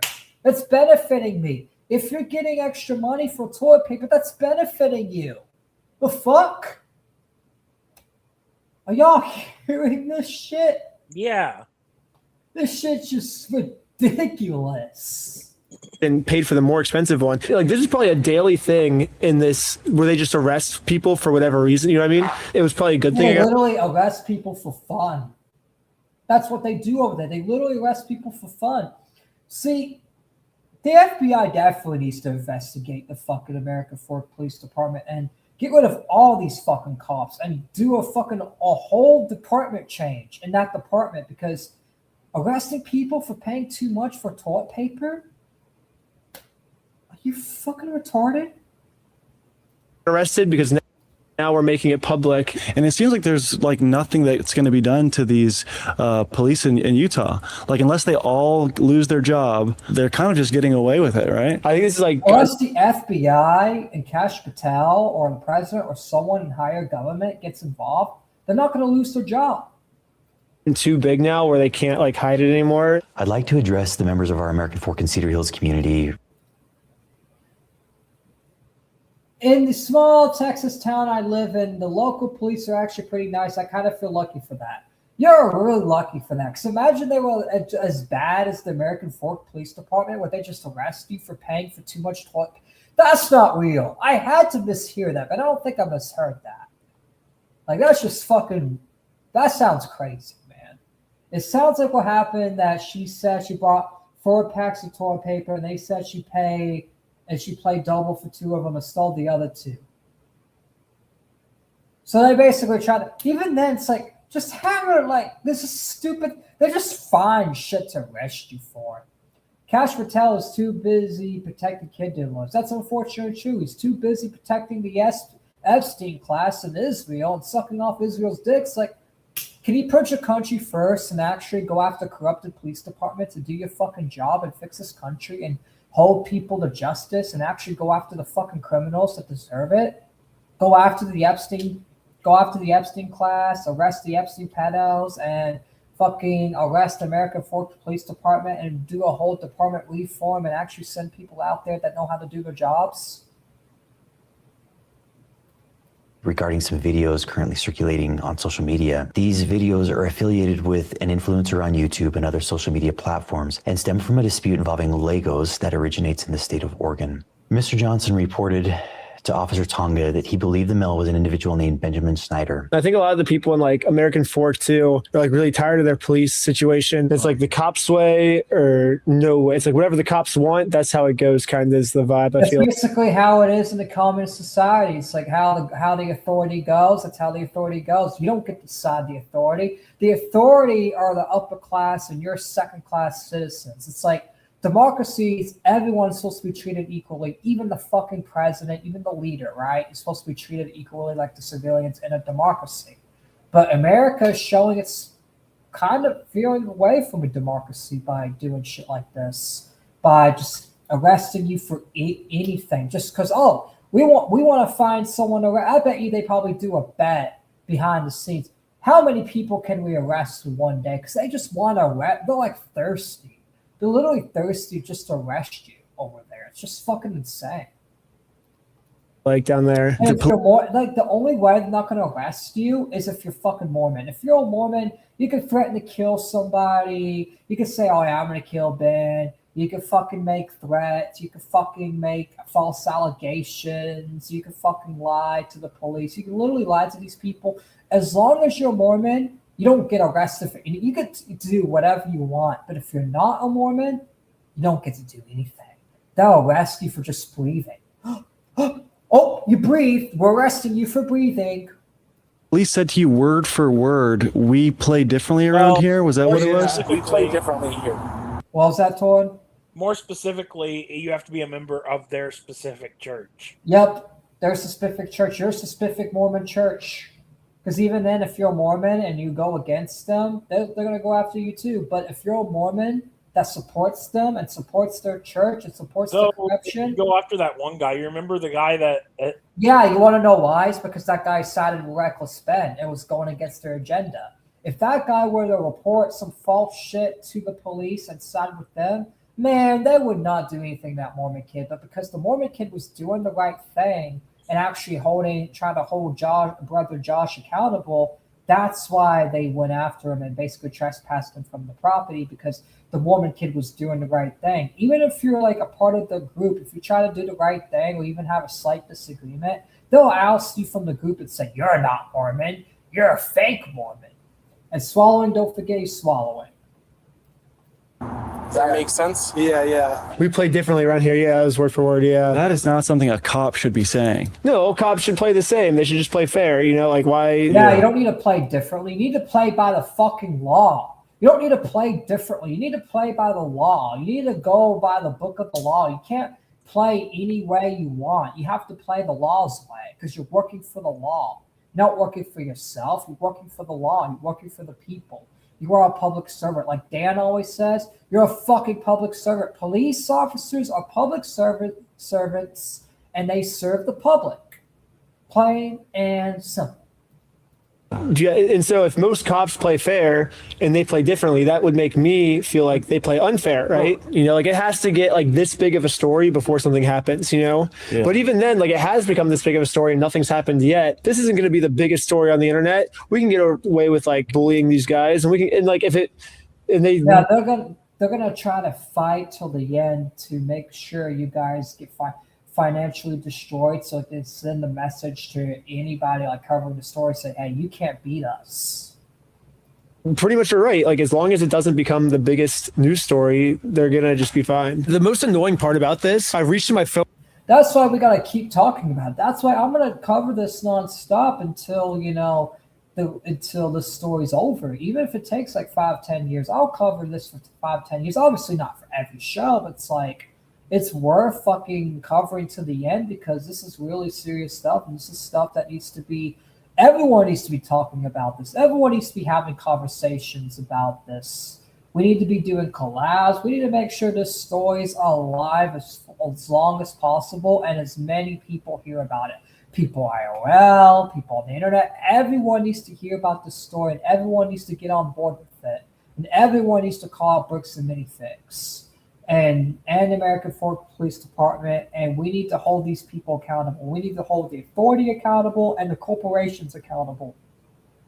To start recording, and the cop's like, no, don't reach in your pocket. Like, and then we'll be right. Don't reach in your pocket. Don't film. And I'm like, can I film this? I have a right to film this, right? And he's like, our body cams are filming right now. He's like, you can get all of it. Just request the body cam. I'm like, I can't just film for like my own protection. He's like, no, you can't, or else like they were gonna arrest me. That's the thing.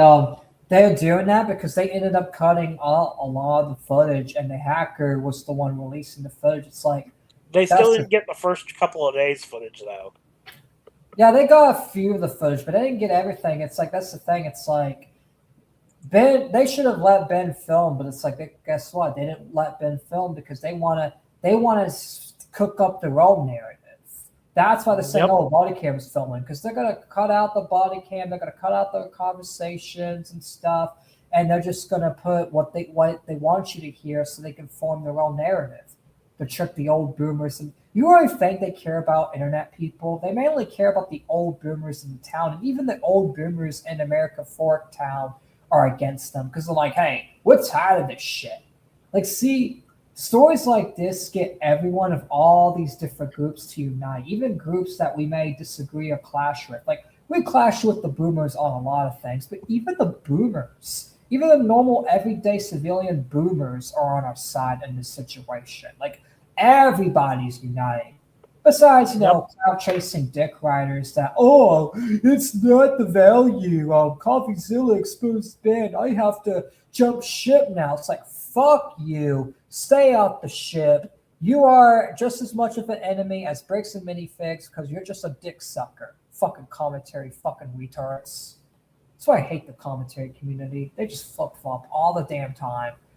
Especially on fucking Twitter. Like, look in commentary Twitter, just seeing these spurgs fucking supporting Ben one moment and then flip-flopping the next. Like, fuck you. Like, there's a difference between making criticism than just outright saying, oh, Ben's a scumbag. It's like, he's not a scumbag. He's just fucking, got a few things wrong, but he's still got the bigger picture right.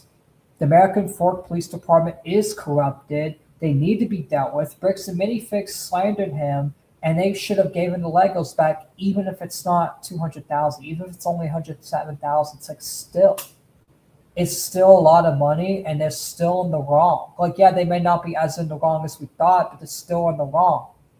That's like you thinking like I dropped a nuke, but in reality I dropped a bomb. Oh, what?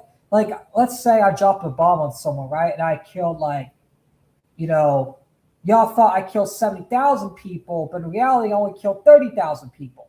Aren't you still going to be mad at me for killing innocent people, even though it's like lower number than you thought? Like, just because it's not as bad as we thought, it doesn't make it good. It doesn't justify it. It's still bad. Bad is still bad. Stealing is still stealing. Oh, you only stole 107,000 from Brian. Okay, that's still stealing. Oh, you only paid 17,000. Okay, you didn't pay the whole 107,000. Like, it's still fucking wrong. And it gives no excuse to fucking slander Ben, saying he made false bomb threats, apparently accusing him of murder, of all things. Like, who in the right mind would want to flip on Ben over something so slight? These people are stupid. If I started filming, and then I get the body cam footage back and it's all redacted. So I'm like, what the heck? Because dude, they were saying some crazy stuff to me. Like, I'm like, could it be like, could the dog like have messed up or something? Like, could there be a reason why there's not drugs in here? He's like, no, like 100% we know there's drugs and we're not letting you go until we find them. Even though we were passing every single drug test they gave us. It's because they knew there was no drugs. They wanted you to have a false confession because they wanted to find any reason to arrest you. They wanted any reason to arrest you. And that's why they're doing this shit. Because they wanted any valid excuse to arrest you. Like, I'm going to be real. They probably were thinking about planning shit. But then they realized that would be too obvious because you guys have been, passing every drug test. So if they would have planned this shit, then it would fucking fuck them over. Because then if y'all expose them for planting shit, then, oh man, American Fork, that it would be a lot worse. So, but I bet you they're thinking about it. They're like, should we plan it? And then they're like, nah. They probably were like in their head, like even if they didn't say it out loud, I'm sure in their head they were thinking about planting this shit. They were still not going to. It's more common than you think. It's just not as known because they do it to everyday people that don't even know what social media is. They just do it to every average day Joes, average day civilians without social media platforms. That's why it's never really covered in the media, but it is more common than people think of cops planting drugs. But the problem is they get away with it. Let us go until we told them where the drugs were. Your eyes, for example, right? There was a constriction. His eyes look normal. Like I said in the fucking reaction to part 2, his eyes literally look normal. Like these people just dilated, and then if anything was just a thing. I've never done hard drugs, right? I've never done heroin or anything.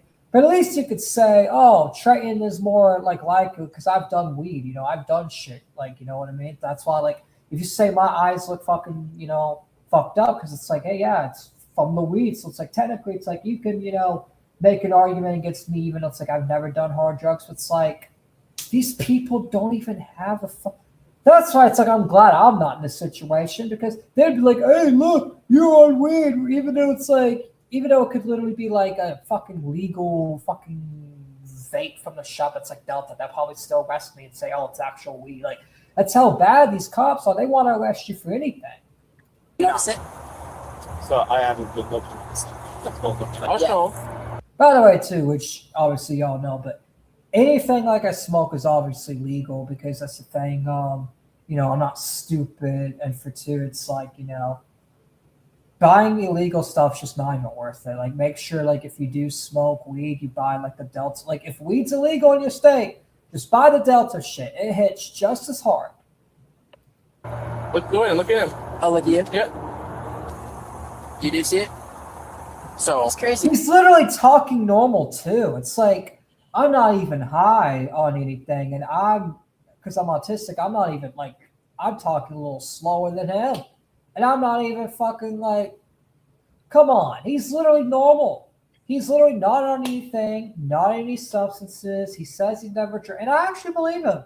I don't think he's ever drank in his life. He's probably a good Christian guy. Good on him. I have no idea, because I've never done any drugs in my life. I don't do drugs. I don't do alcohol. I've never done any of that in my life. I'm willing to do any. I've only done legal shit, but I've never done anything illegal either. And I'm sure he's never done. He's probably never even done the legal drugs. Because let's be real. He looks like a goody tissue, just like Torn and Jim. Because Torn and Jim has never even done legal shit either, right? So it's like, like, Torn, as a fellow goody tissue, doesn't he look like one of you? A guy that hasn't never smoked and drank? Yep. He's literally a goody tissue, just like you and Jim. Well, Jim's drank, but he's never smoked.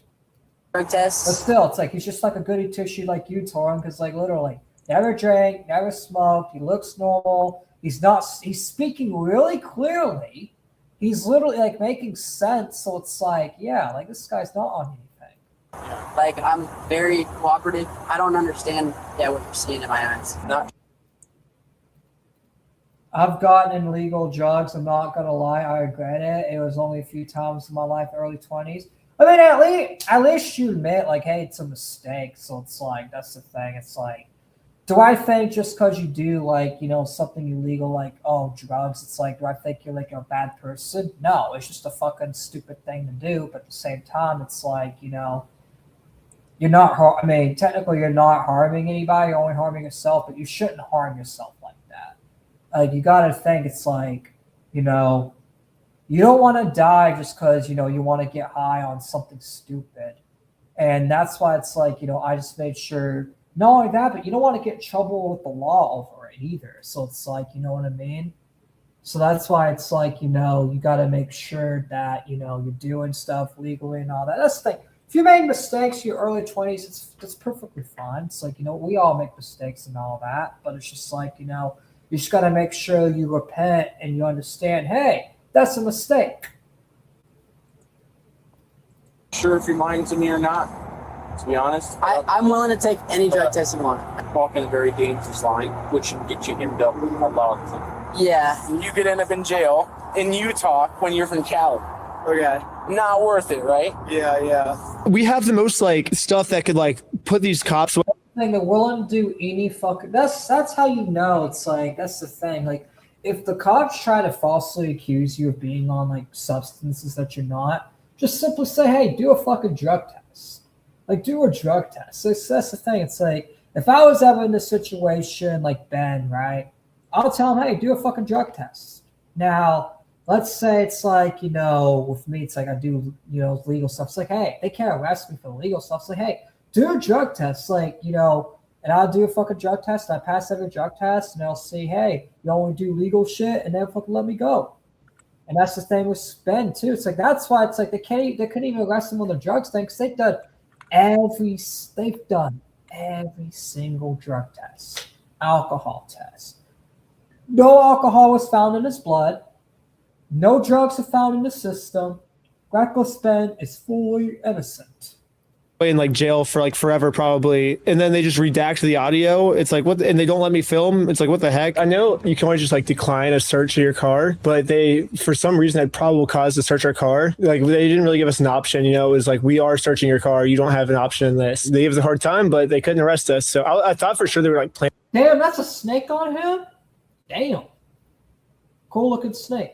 And something in the car, but they didn't. So I'll give them props on that. So yeah, it is like crazy that we have to give props to the police for not planting heroin on you, because they could have easily. Bro, I made this point earlier. See, like, bro,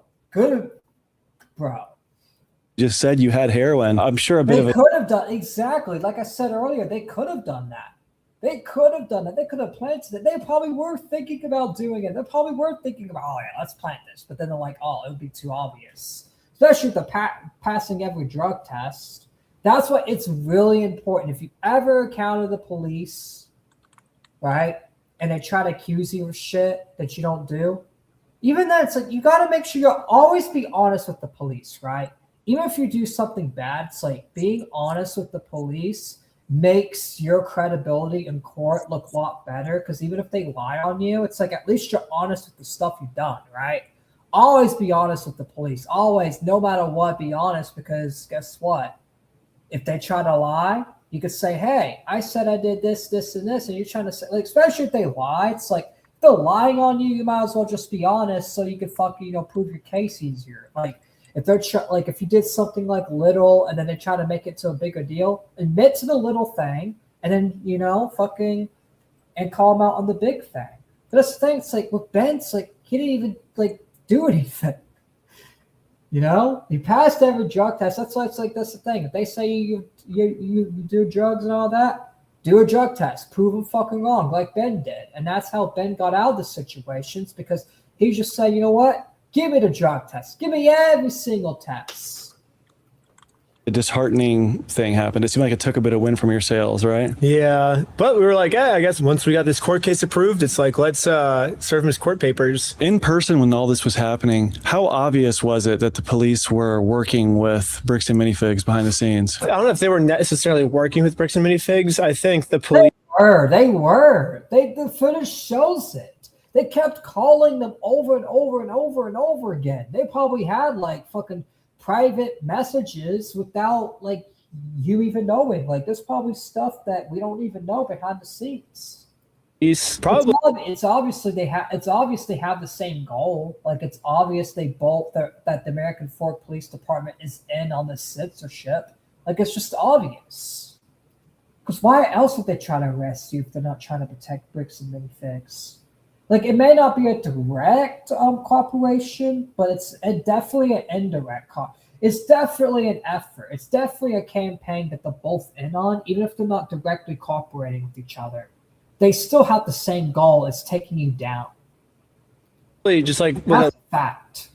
The lawyer said, like, they see this businessman come out with a suit and a tie, and he's like, I run this business. These kids from California come in are harassing me, Like, I guess it is. That's the thing, too, like, honest, but no, not to say that's the thing. It's like, you have to make sure, like, at the right time. That's the thing. It's like, with all that, it's like, because they try to twist your words sometimes. But like, if it's something like this, right?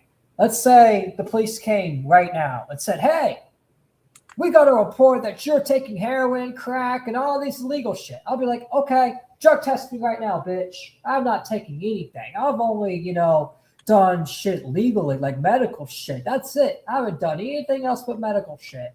And then they can do the drug test and say, hey, look, he's only done medical shit. Cool.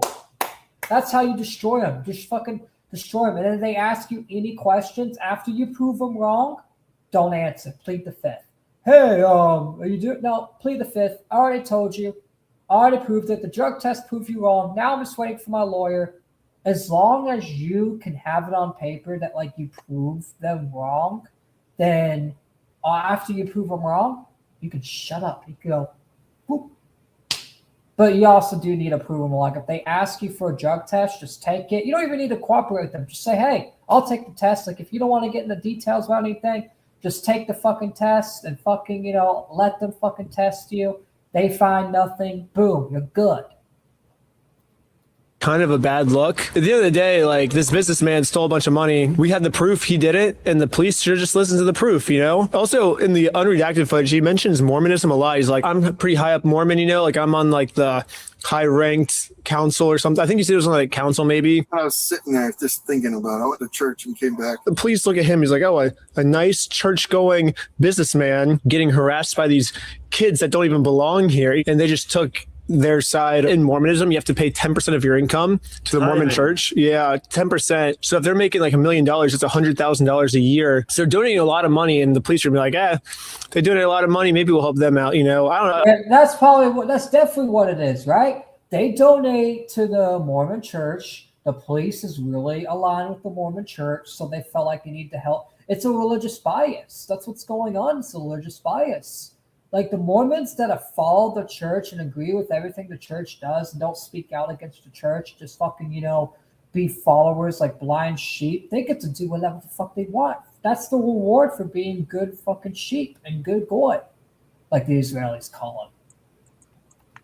I'm just speculating, but it's a maddening thing. And I saw something online that was really cool. I wanted to read to you. You know, you've done so many videos in the past that have been wild, and somebody posted online, they said, the reason the Lego videos blew up when the others didn't is because instead of fighting cults, Ben's fighting the exact systems we're all fed up with. Like, the whole thing was never... Yeah, Ben's literally fighting against corruption. He's fighting against corruption.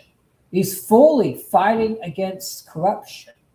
He's fighting against corruption from corporate companies, and he's making sure that, these corporate companies are held accountable, even if it's a long process.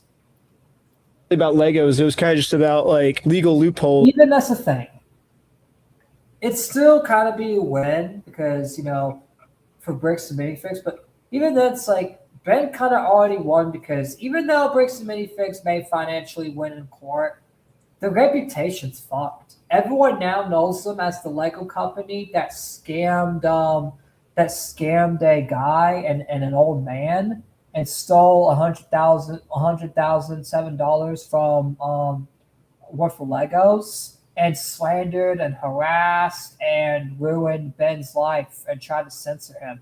And not only that, but the American Police Department is now looked at as probably one of the most corrupted police forces in the country right now because of all the stuff being exposed. And now that Ben's exposing him for the Lego stuff, all the other stuff they've done is coming out. In taking down. Apparently, they arrested this woman for fucking buying toilet paper. Like, stupid. Bad guy trying to bully a sick old man, and then Legos is just like the medium, I guess. We have the unredacted version of that now, and we can see that the police were literally like scheming. We were just kind of laughing at how absurd the situation was. Yeah, they're literally that's why these police officers need to be fucking fired. They need to be fired and gone. They need to be removed from their job immediately. They need to be removed because they are not doing their job. They're not. They're not doing their job. In fact, they're scheming, they made a false arrest. Clearly, they made a false arrest. They need to be charged for making a false arrest. Like, I mean, you can kind of see in the footage too, like we turn the camera away and we just crack up laughing. It's like, is this real life? Like how is this a thing? We're just like, this is so funny. I mean, I guess the only solution is they're trying to protect him, I guess, and he has a protective order. Hey, Torn and Jim. Yeah, what's up? Can y'all do me a favor and take over and just talk to each other about the Bricks and Minifigs thing? Go use the bathroom for a second.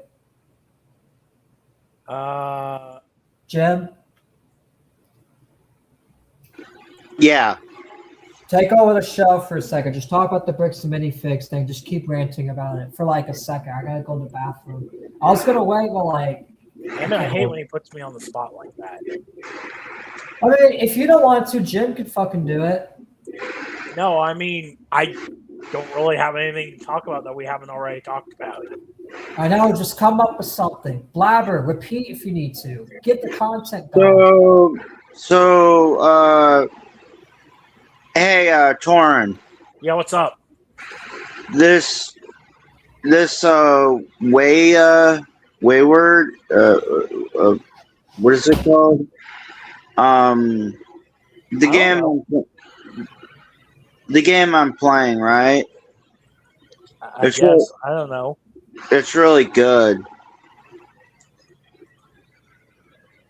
Oh, Wayfinder? Yeah. Yeah.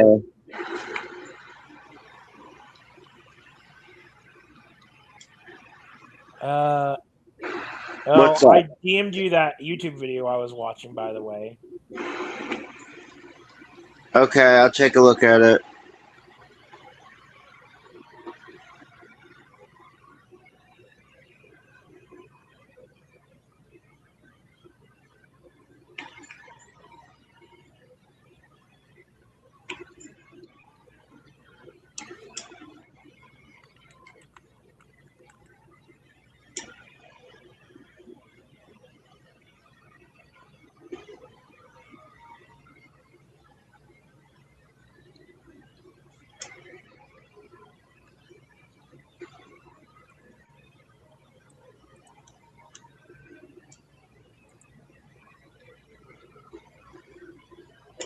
I mean, it's an hour long, so yeah, don't worry about it. But it's funny, and the game is actually free, by the way. But I don't think it works on Proton very well. Someone was saying in the comments. Okay.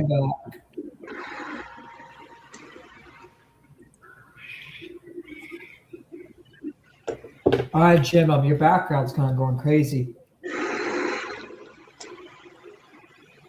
Jim? Yeah, what's up? Background's going crazy a little bit. Oh, okay. Hold on. But yeah, thank you for taking over too. I do appreciate that. I just had to go to the bathroom really bad. Like I was gonna hold it, but I was like, no. On him now from the police, so it's not even like a secret they're trying to protect him. Like they are actually trying to protect him. Like there's an actual protective order on him right now. Yeah, like league protecting Joshua Johnson. Man, Ben posted a video called "My Final Message." Yeah, we already know about that. Ben gets swatted.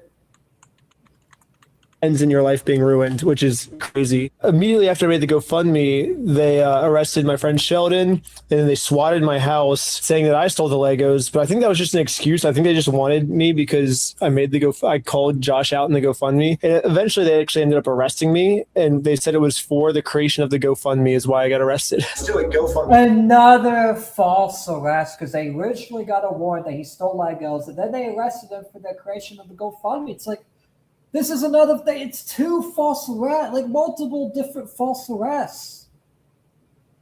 Like I don't even know how Brixton Minifigs and then even has a leg to stand on in court when they were involved in making false police reports and getting the police to fucking break the law.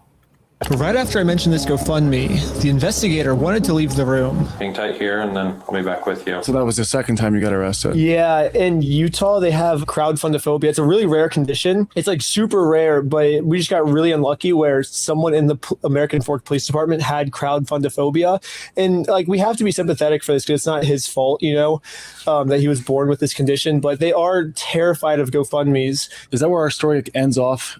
Pretty much at this point? Kinda, yeah. And then, well, right when I got out of jail, they put another warrant for my arrest for some mystery reason. You'll find out about in episode 3. Cops started showing up at my house. They're actually still at my, I'm still not at my house right now because a cop is just like sitting there, like waiting for me to like go in and out. One of my roommates just texted me like yesterday night, like the cop is back, like just sitting there waiting for Bro, so even with him returning to the country, he can't even go to his own house anymore.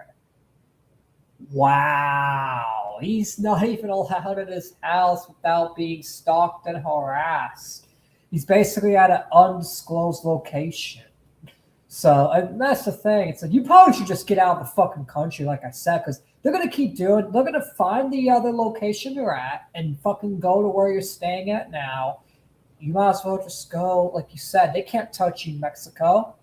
They can't touch you there. They can't touch you in Mexico, Portugal, Colombia. And I know you don't want to get away from your family, friends, and all that, but it's like, you may need to, unless you're willing to deal with all this. But it's like, I wouldn't deal with it. I would just go to another country and just stay there for a little bit. And if I have to fucking, leave forever, because I ain't gonna fucking deal with bullshit, especially if I did nothing wrong. Now, if I did something wrong, yeah, I'll face the punishment. If I did nothing wrong, yeah, I'm gonna fucking leave the country because I did nothing wrong. I ain't gonna fucking be falsely arrested in a quote unquote free speech country.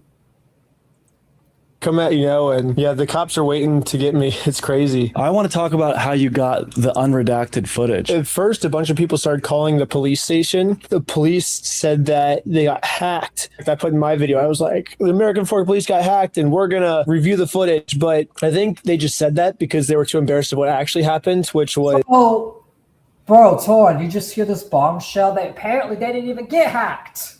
Because remember last time we thought they got hacked. Ben's now claiming Ben that. even said they got hacked. Yeah, he even said they got hacked. But now, now I'm kind of skeptical a little bit because he said they got hacked, and then now he's saying they may not get hacked. You better have evidence for this. Like, if you have evidence that they're the ones that released it and that they didn't even get hacked, then yeah, you better release that because it's kind of is a big deal. That shows another lie. It's like it doesn't add up because even Ben said they got hacked, and now he's doubling down and switching on his position and saying, hey, they did not get hacked. They just leaked it themselves, an accident. But the official narrative at the beginning from the American Fork Police was they got hacked. So then the public comes out and they're like, no, you actually didn't get hacked. You guys are lying to us. So Ben must have thought they got hacked, and then like he must have gotten information when the public started saying they didn't get hacked. That's probably what happened if this is genuine, which I think it is. Again, you guys leaked it. Here's the proof. And they were actually able to prove that. Because I guess if they get hacked, then we can't use the footage, because it's like, oh, this is not public. But if. Wait, yeah, that's another thing, too, because I even said this in the video. It's like, couldn't they file like a DMCA takedown if the footage was hacked? They never filed a DMCA takedown for the footage being hacked. You would think with all the lies they made, they would fucking go after this if this was true. But guess what? They ain't gonna go through with it because they know if they fucking keep on doing it, that they're just gonna get more and more heat, and they're gonna fucking unlock more skeletons in the closet.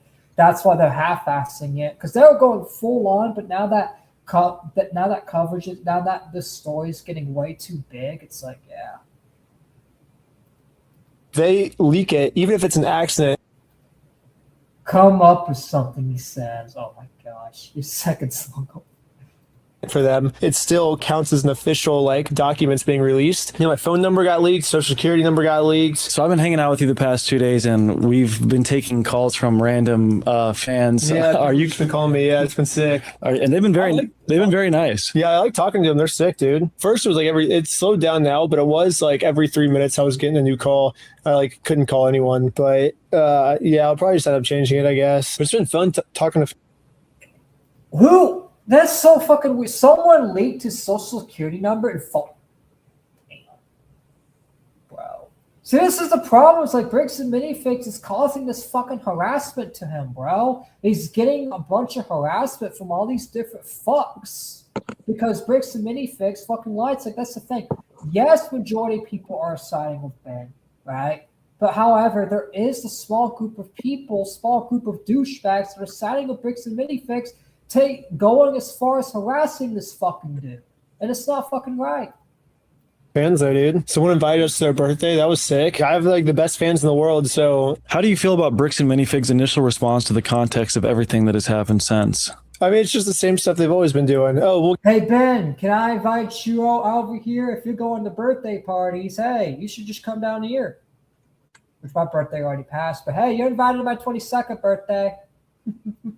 Give Brian his Legos back. I mean, they say that, but it's been almost a month now and they still haven't given the Legos back. So it's you can see a pattern here, they're going to say, oh, we'll do the right thing. But here's what they're trying to do, right?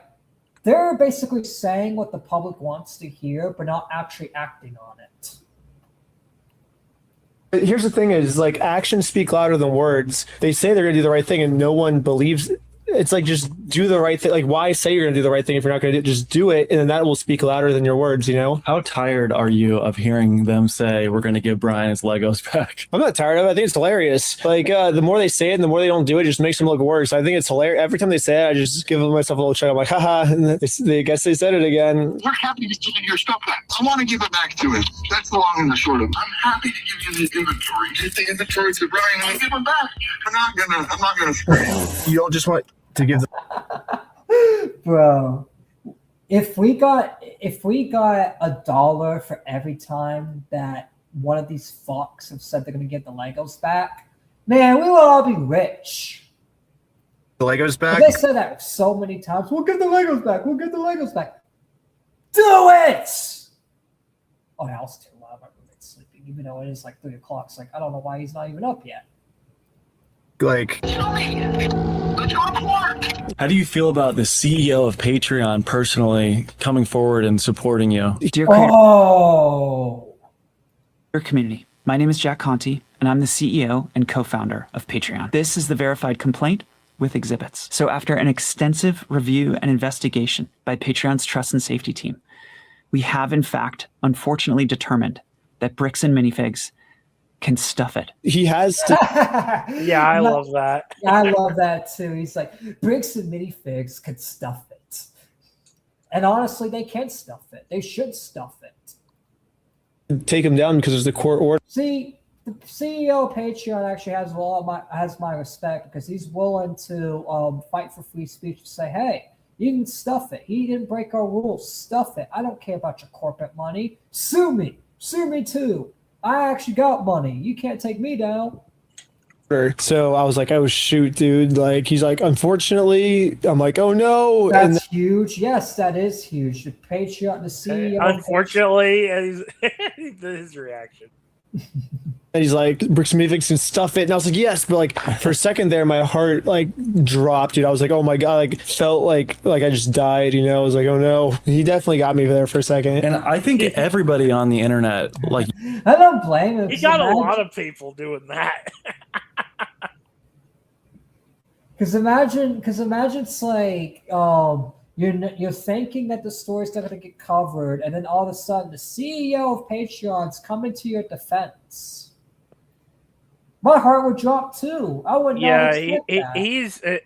He's kind of a scumbag, but at the same time, he was right on this issue. Yeah, exactly. Yeah, see, because that's the thing. Let's be real. None of these CEOs are good people, right? But he is right on this issue. universally is happy that he That's the thing. Just because you're right on one issue doesn't mean you're a good person, but it doesn't mean at the same time, just because you're a bad person, it doesn't mean we can't point out the issues you're right on. It's like, I feel like you should point out everyone's rights and wrongs fairly, even if you don't like the person. acted the way he did. Like, he did the right thing. Not universally. Bricks and Minifigs is pretty pissed, but everyone but them. So you've already been through so much with these Legos. You've been arrested. You've been accused of having heroin on you. And then you get swatted. But I had no clue that it was about to get way worse. Directing Court Police Department, make yourself known. Search warrant. Stand up.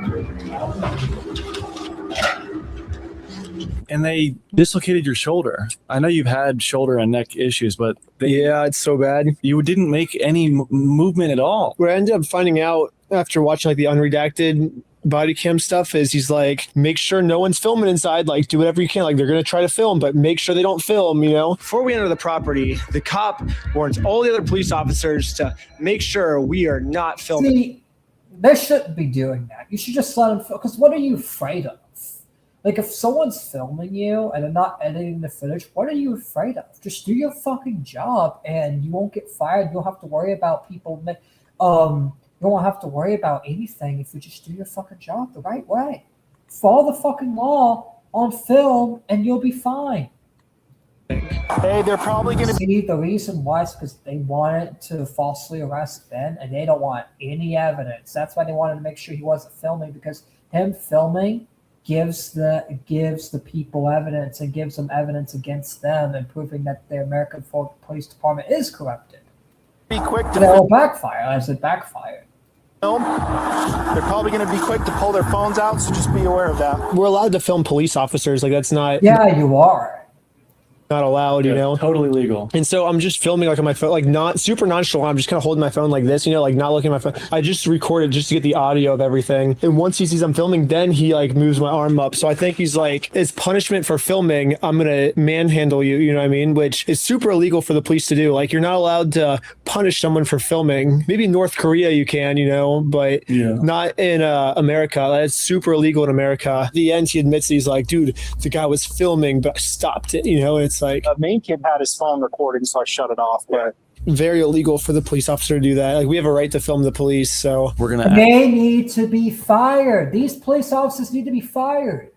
Ask some questions, some fan questions. As you guys know, as always, the extended cut of this video is on my Patreon, and if you want to see all of the questions, that'll be in the extended cut on the Patreon. Watch episode 3. All right, Ben has court in just a few hours. Well, it's just for summary or discovery. Basically, we're just seeing if I'm allowed to have the unredacted footage, which the unredacted footage already got leaked. So it's like this whole court case is going to be stupid. It's like, oh, they already leaked their stuff. So well, it'll be tomorrow. Best of luck.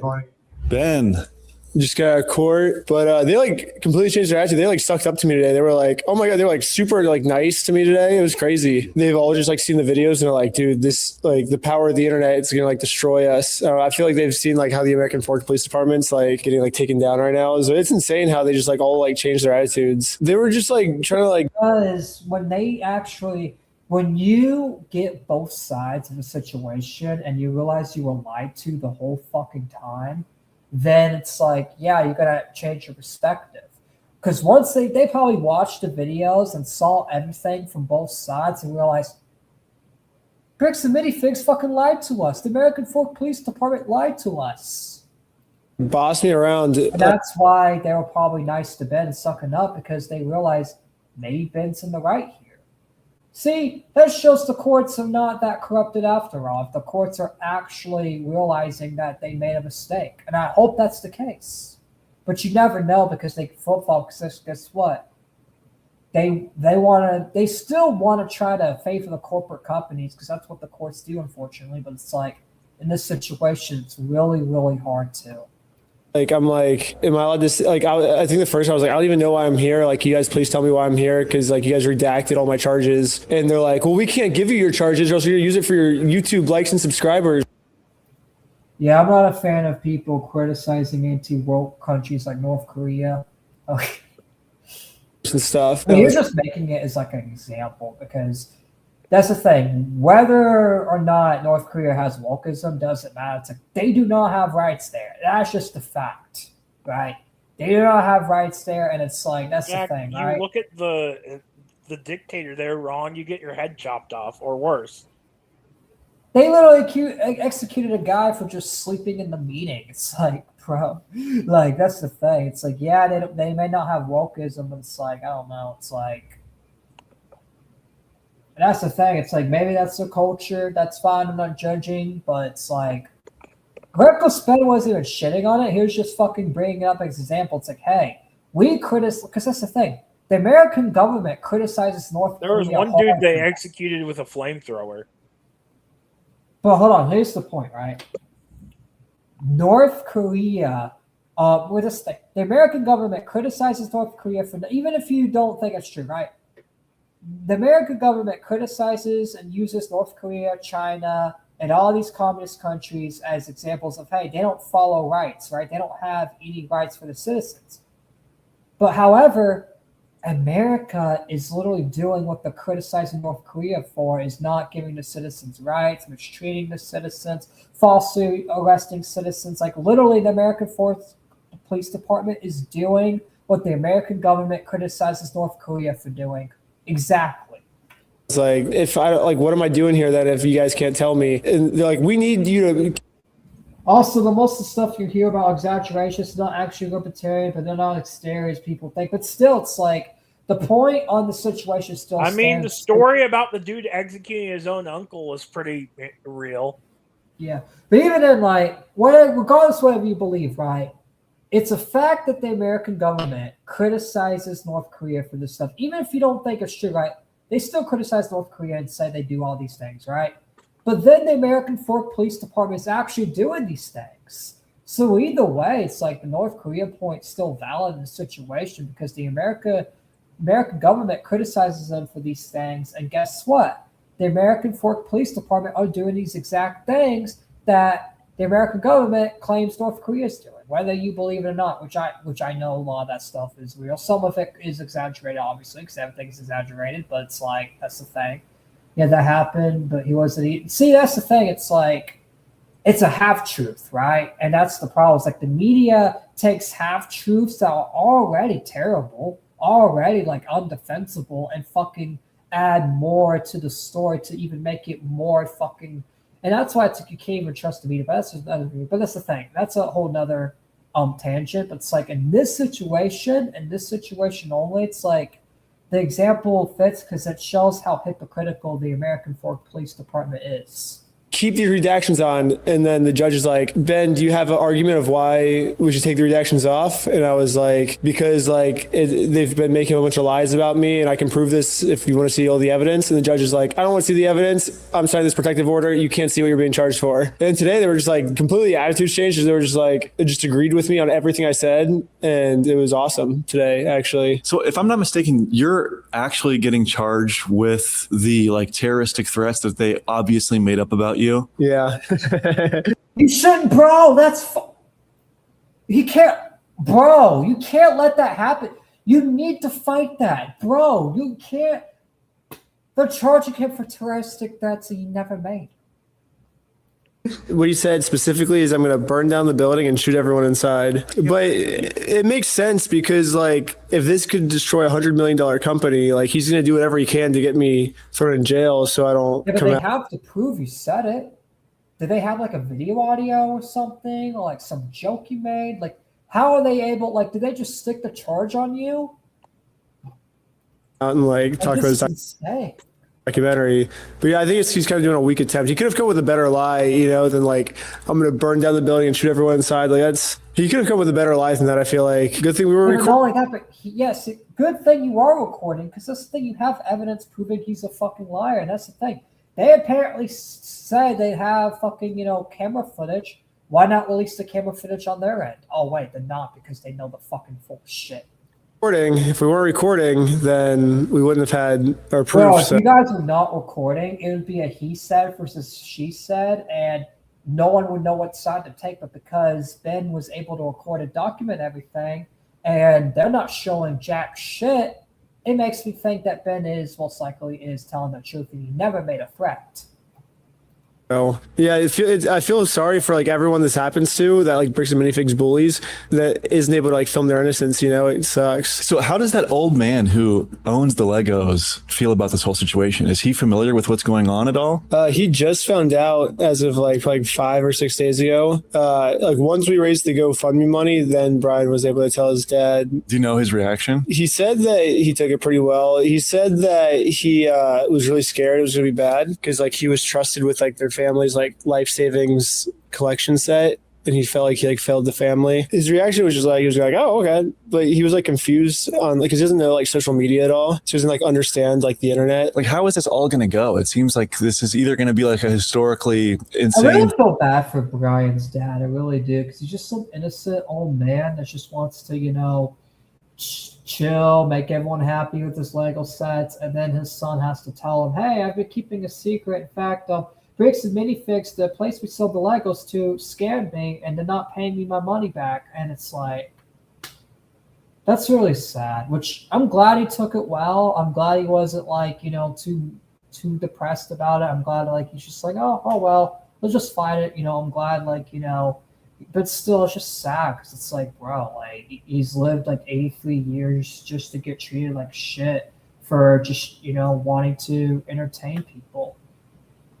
Thing, or you're going to be like massively screwed. There's no way that you can be screwed, right? Just from 2 videos, I already have 11 court cases I'm in. Considering all the wild stuff you've done, that you've never had this kind of legal problems makes it that much more insane. Like, what do you hope to happen with the situation? Ideally, that they just keep suing me and this keeps going on. I just hope they don't like give up and like pull out of the lawsuit, because then I like don't get any more content out of it. So I guess ideally they would just keep suing me and I just get to keep like doing what I'm doing. So it's pretty fun right now.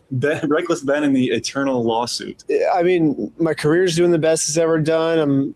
They're going to most likely pull out. I mean, either way, it's like you get to make content. If they pull out the lawsuit, you can literally make a content say, hey, fuck. In fact, that would be the biggest defeat. If they pull out the lawsuit and admit that you were right, you would have won. And then they just have to give Brian the Legos back, and then boom, you got the goal. You got what you wanted. We got what we all wanted. We want out of anything, what should be important is getting the Legos back. That's the number one important thing of this whole situation is getting the Legos back or getting the money back. One of the two. Besides being sick, I'm like pretty happy. All right, Ben. Let's go. We're here. Yeah, I got sleep, so I'm not dead like yesterday. So this is one of my favorite places in all of LA, Runyon Canyon. Really? The remaining collection was never not supposed to understand it. Around the time of editing this, CoffeeZilla, one of the biggest investigative YouTubers on the platform, released his own deep dive into the case. He interviewed every party involved, including the McNeff brothers, Crystal and Ben Gorman, and went through He did a good job with it. He got everyone's side, and he came with a good, neutral conclusion. internal point of sale records and inventory spreadsheets himself. What he found complicated the narrative a little bit. The remaining collection was never worth $200,000. That number came from an early estimate Crystal put out for the press release launch before a full inventory was done. The real figure, based on internal records, is closer to $107,000. Of that, about $24,000 worth was sold, and Brian was paid $17,000, which roughly tracks. CoffeeZilla also found evidence of a mysterious U-Haul in the parking lot the night of the takeover that corporate had denied existed until they were shown photographic proof. He was supposed to release it like something that that Brandon left out too is a ex-employee of the Eugene store also confirmed that Brandon came over with the Lego sets.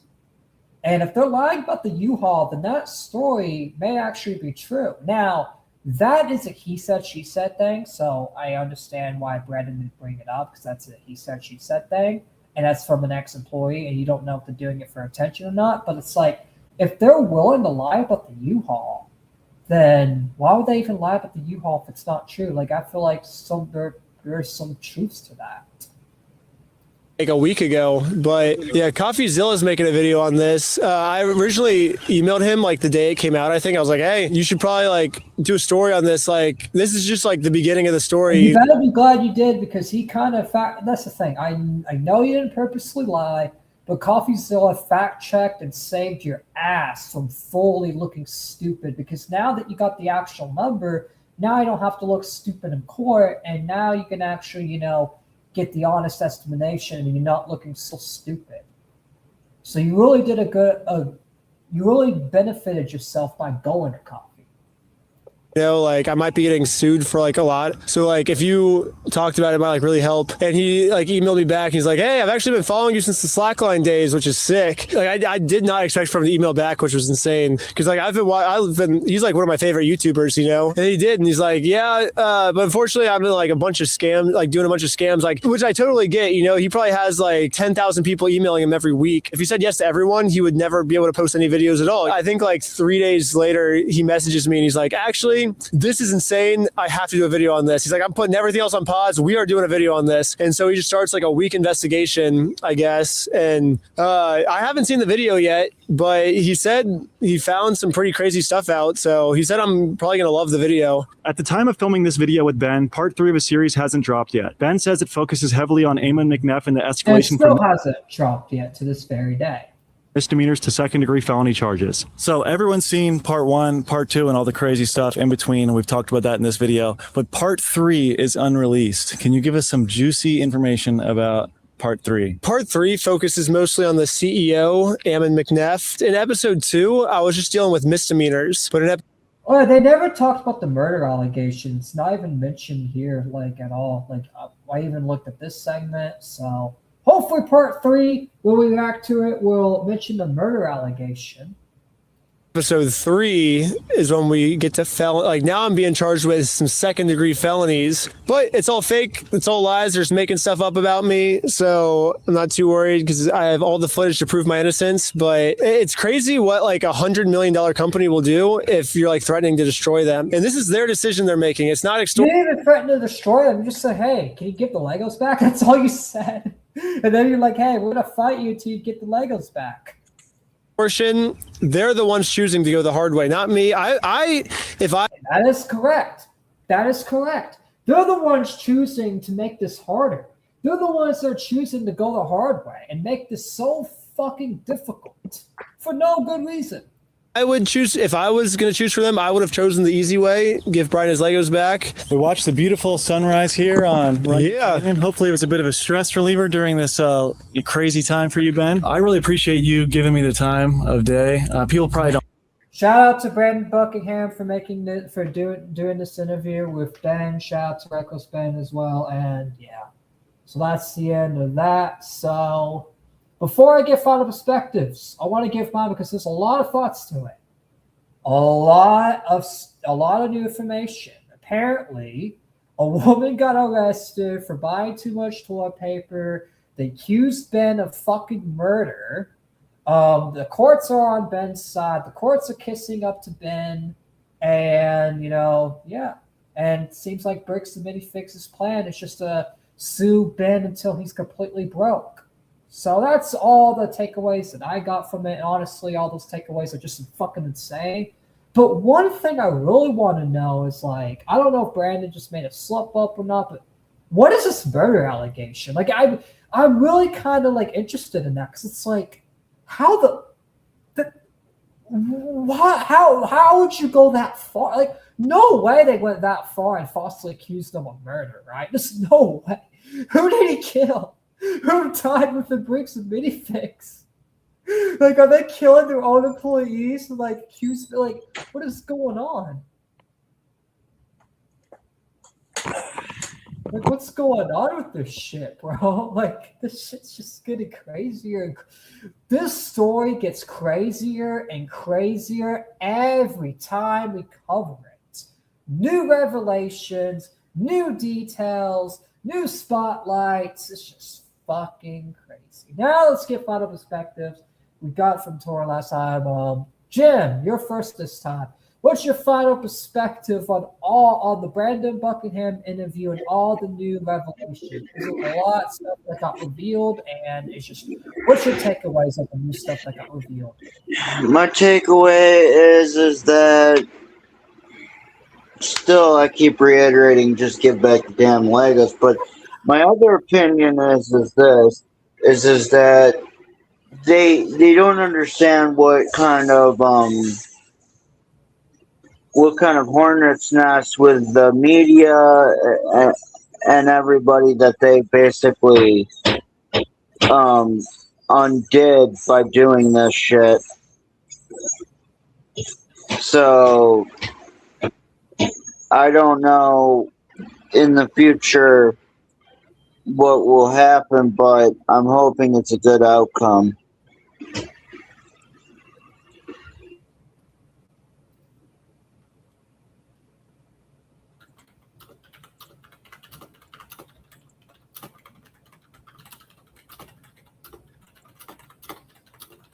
Okay.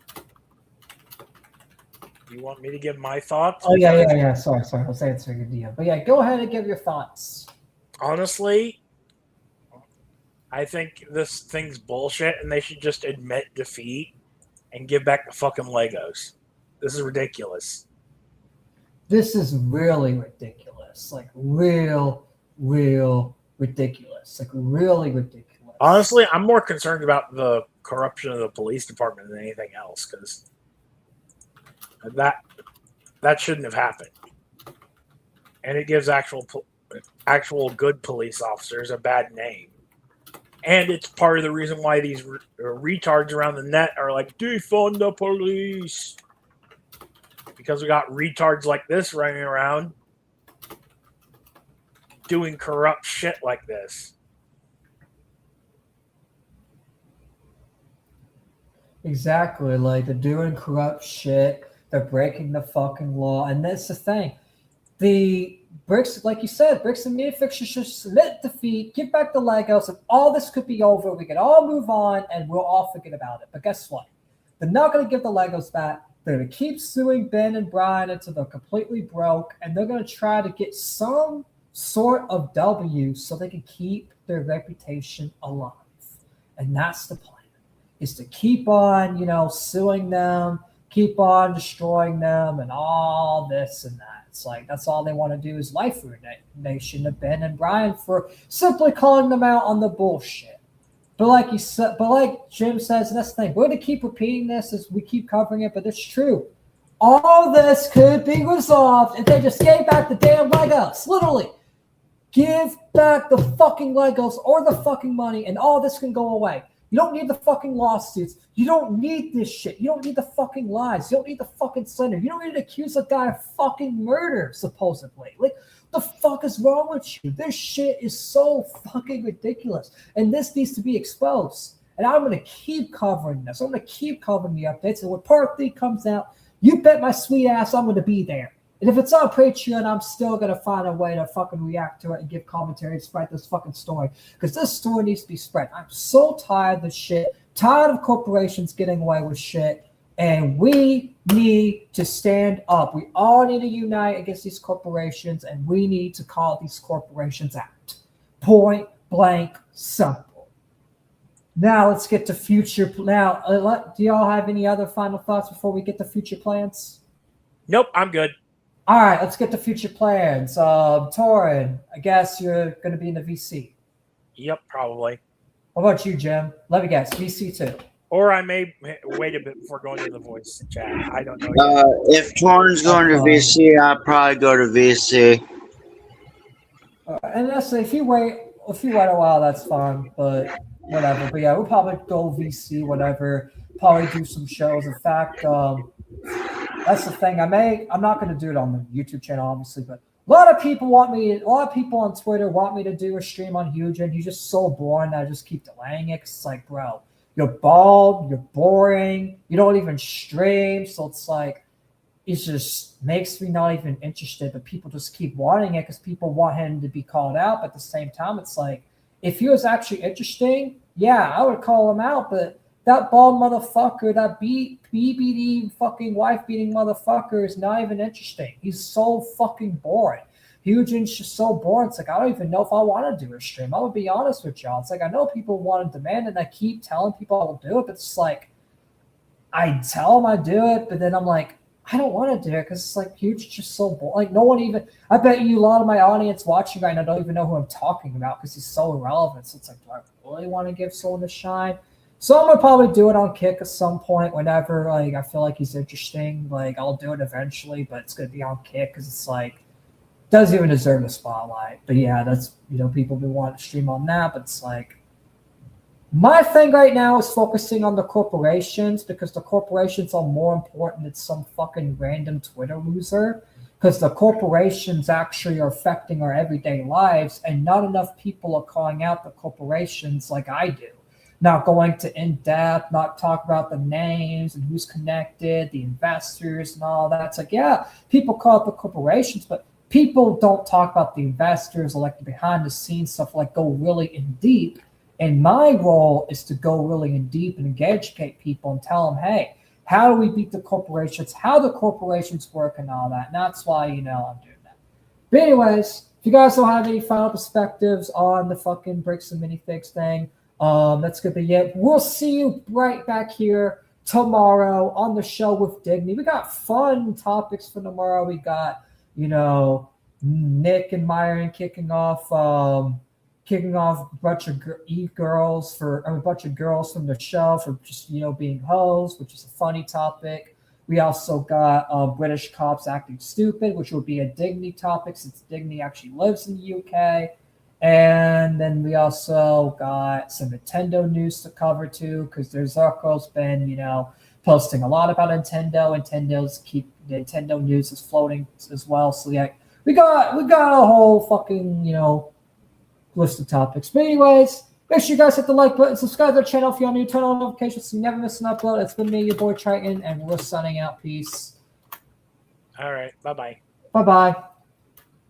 Bye-bye, guys. Hold on. It's going to take a minute to put up stuff. Like button, subscribe if you are new, notifications, join Discord, blah, blah, blah, blah, blah, blah, blah, blah. And let me see. Okay. Wait. How to pull up? Oh, there we go. All right. 3, 2, 1. Here's the song. Here's the song.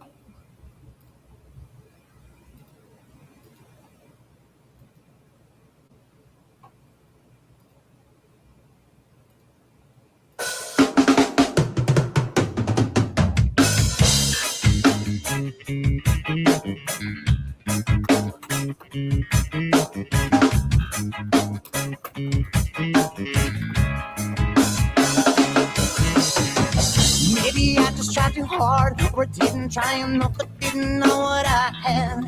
But I really messed it up this time, and I feel so bad. I could really use a clue, baby. Tell me what to do before you make up your mind. 'Cause I'm pressing forward, but stuck on empty, and I'm running out of time. So leave me cold, leave me stranded, leave me broken, empty-handed.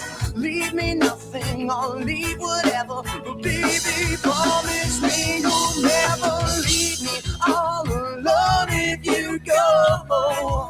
I gotta know, no sense thinking I'd be depending on a long lost love that walks out. You're never gonna leave me all alone if you go. I gotta know, no sense thinking I'd be depending on a long lost love that walks out. You're never gonna leave me behind. Don't leave me behind. Remember June and all the petty plans we made. A campfire on a sunset lit beach. It could be so great. But watch out when I open my mouth, 'cause I'm causing all the doubt, and I should practice what to say. 'Cause I barely made it up this time, and now you need to pray. So leave me cold, leave me stranded, leave me broken, empty-handed. Leave me nothing, I'll leave whatever. But baby, promise me you'll never leave me all alone if you go. I gotta know, no sense thinking I'd be depending on a long lost love that walks out. You're never gonna leave me all alone if you go. I gotta know, no sense thinking I'd be depending on a long lost love that walks out. You're never gonna leave me behind. Don't leave me behind.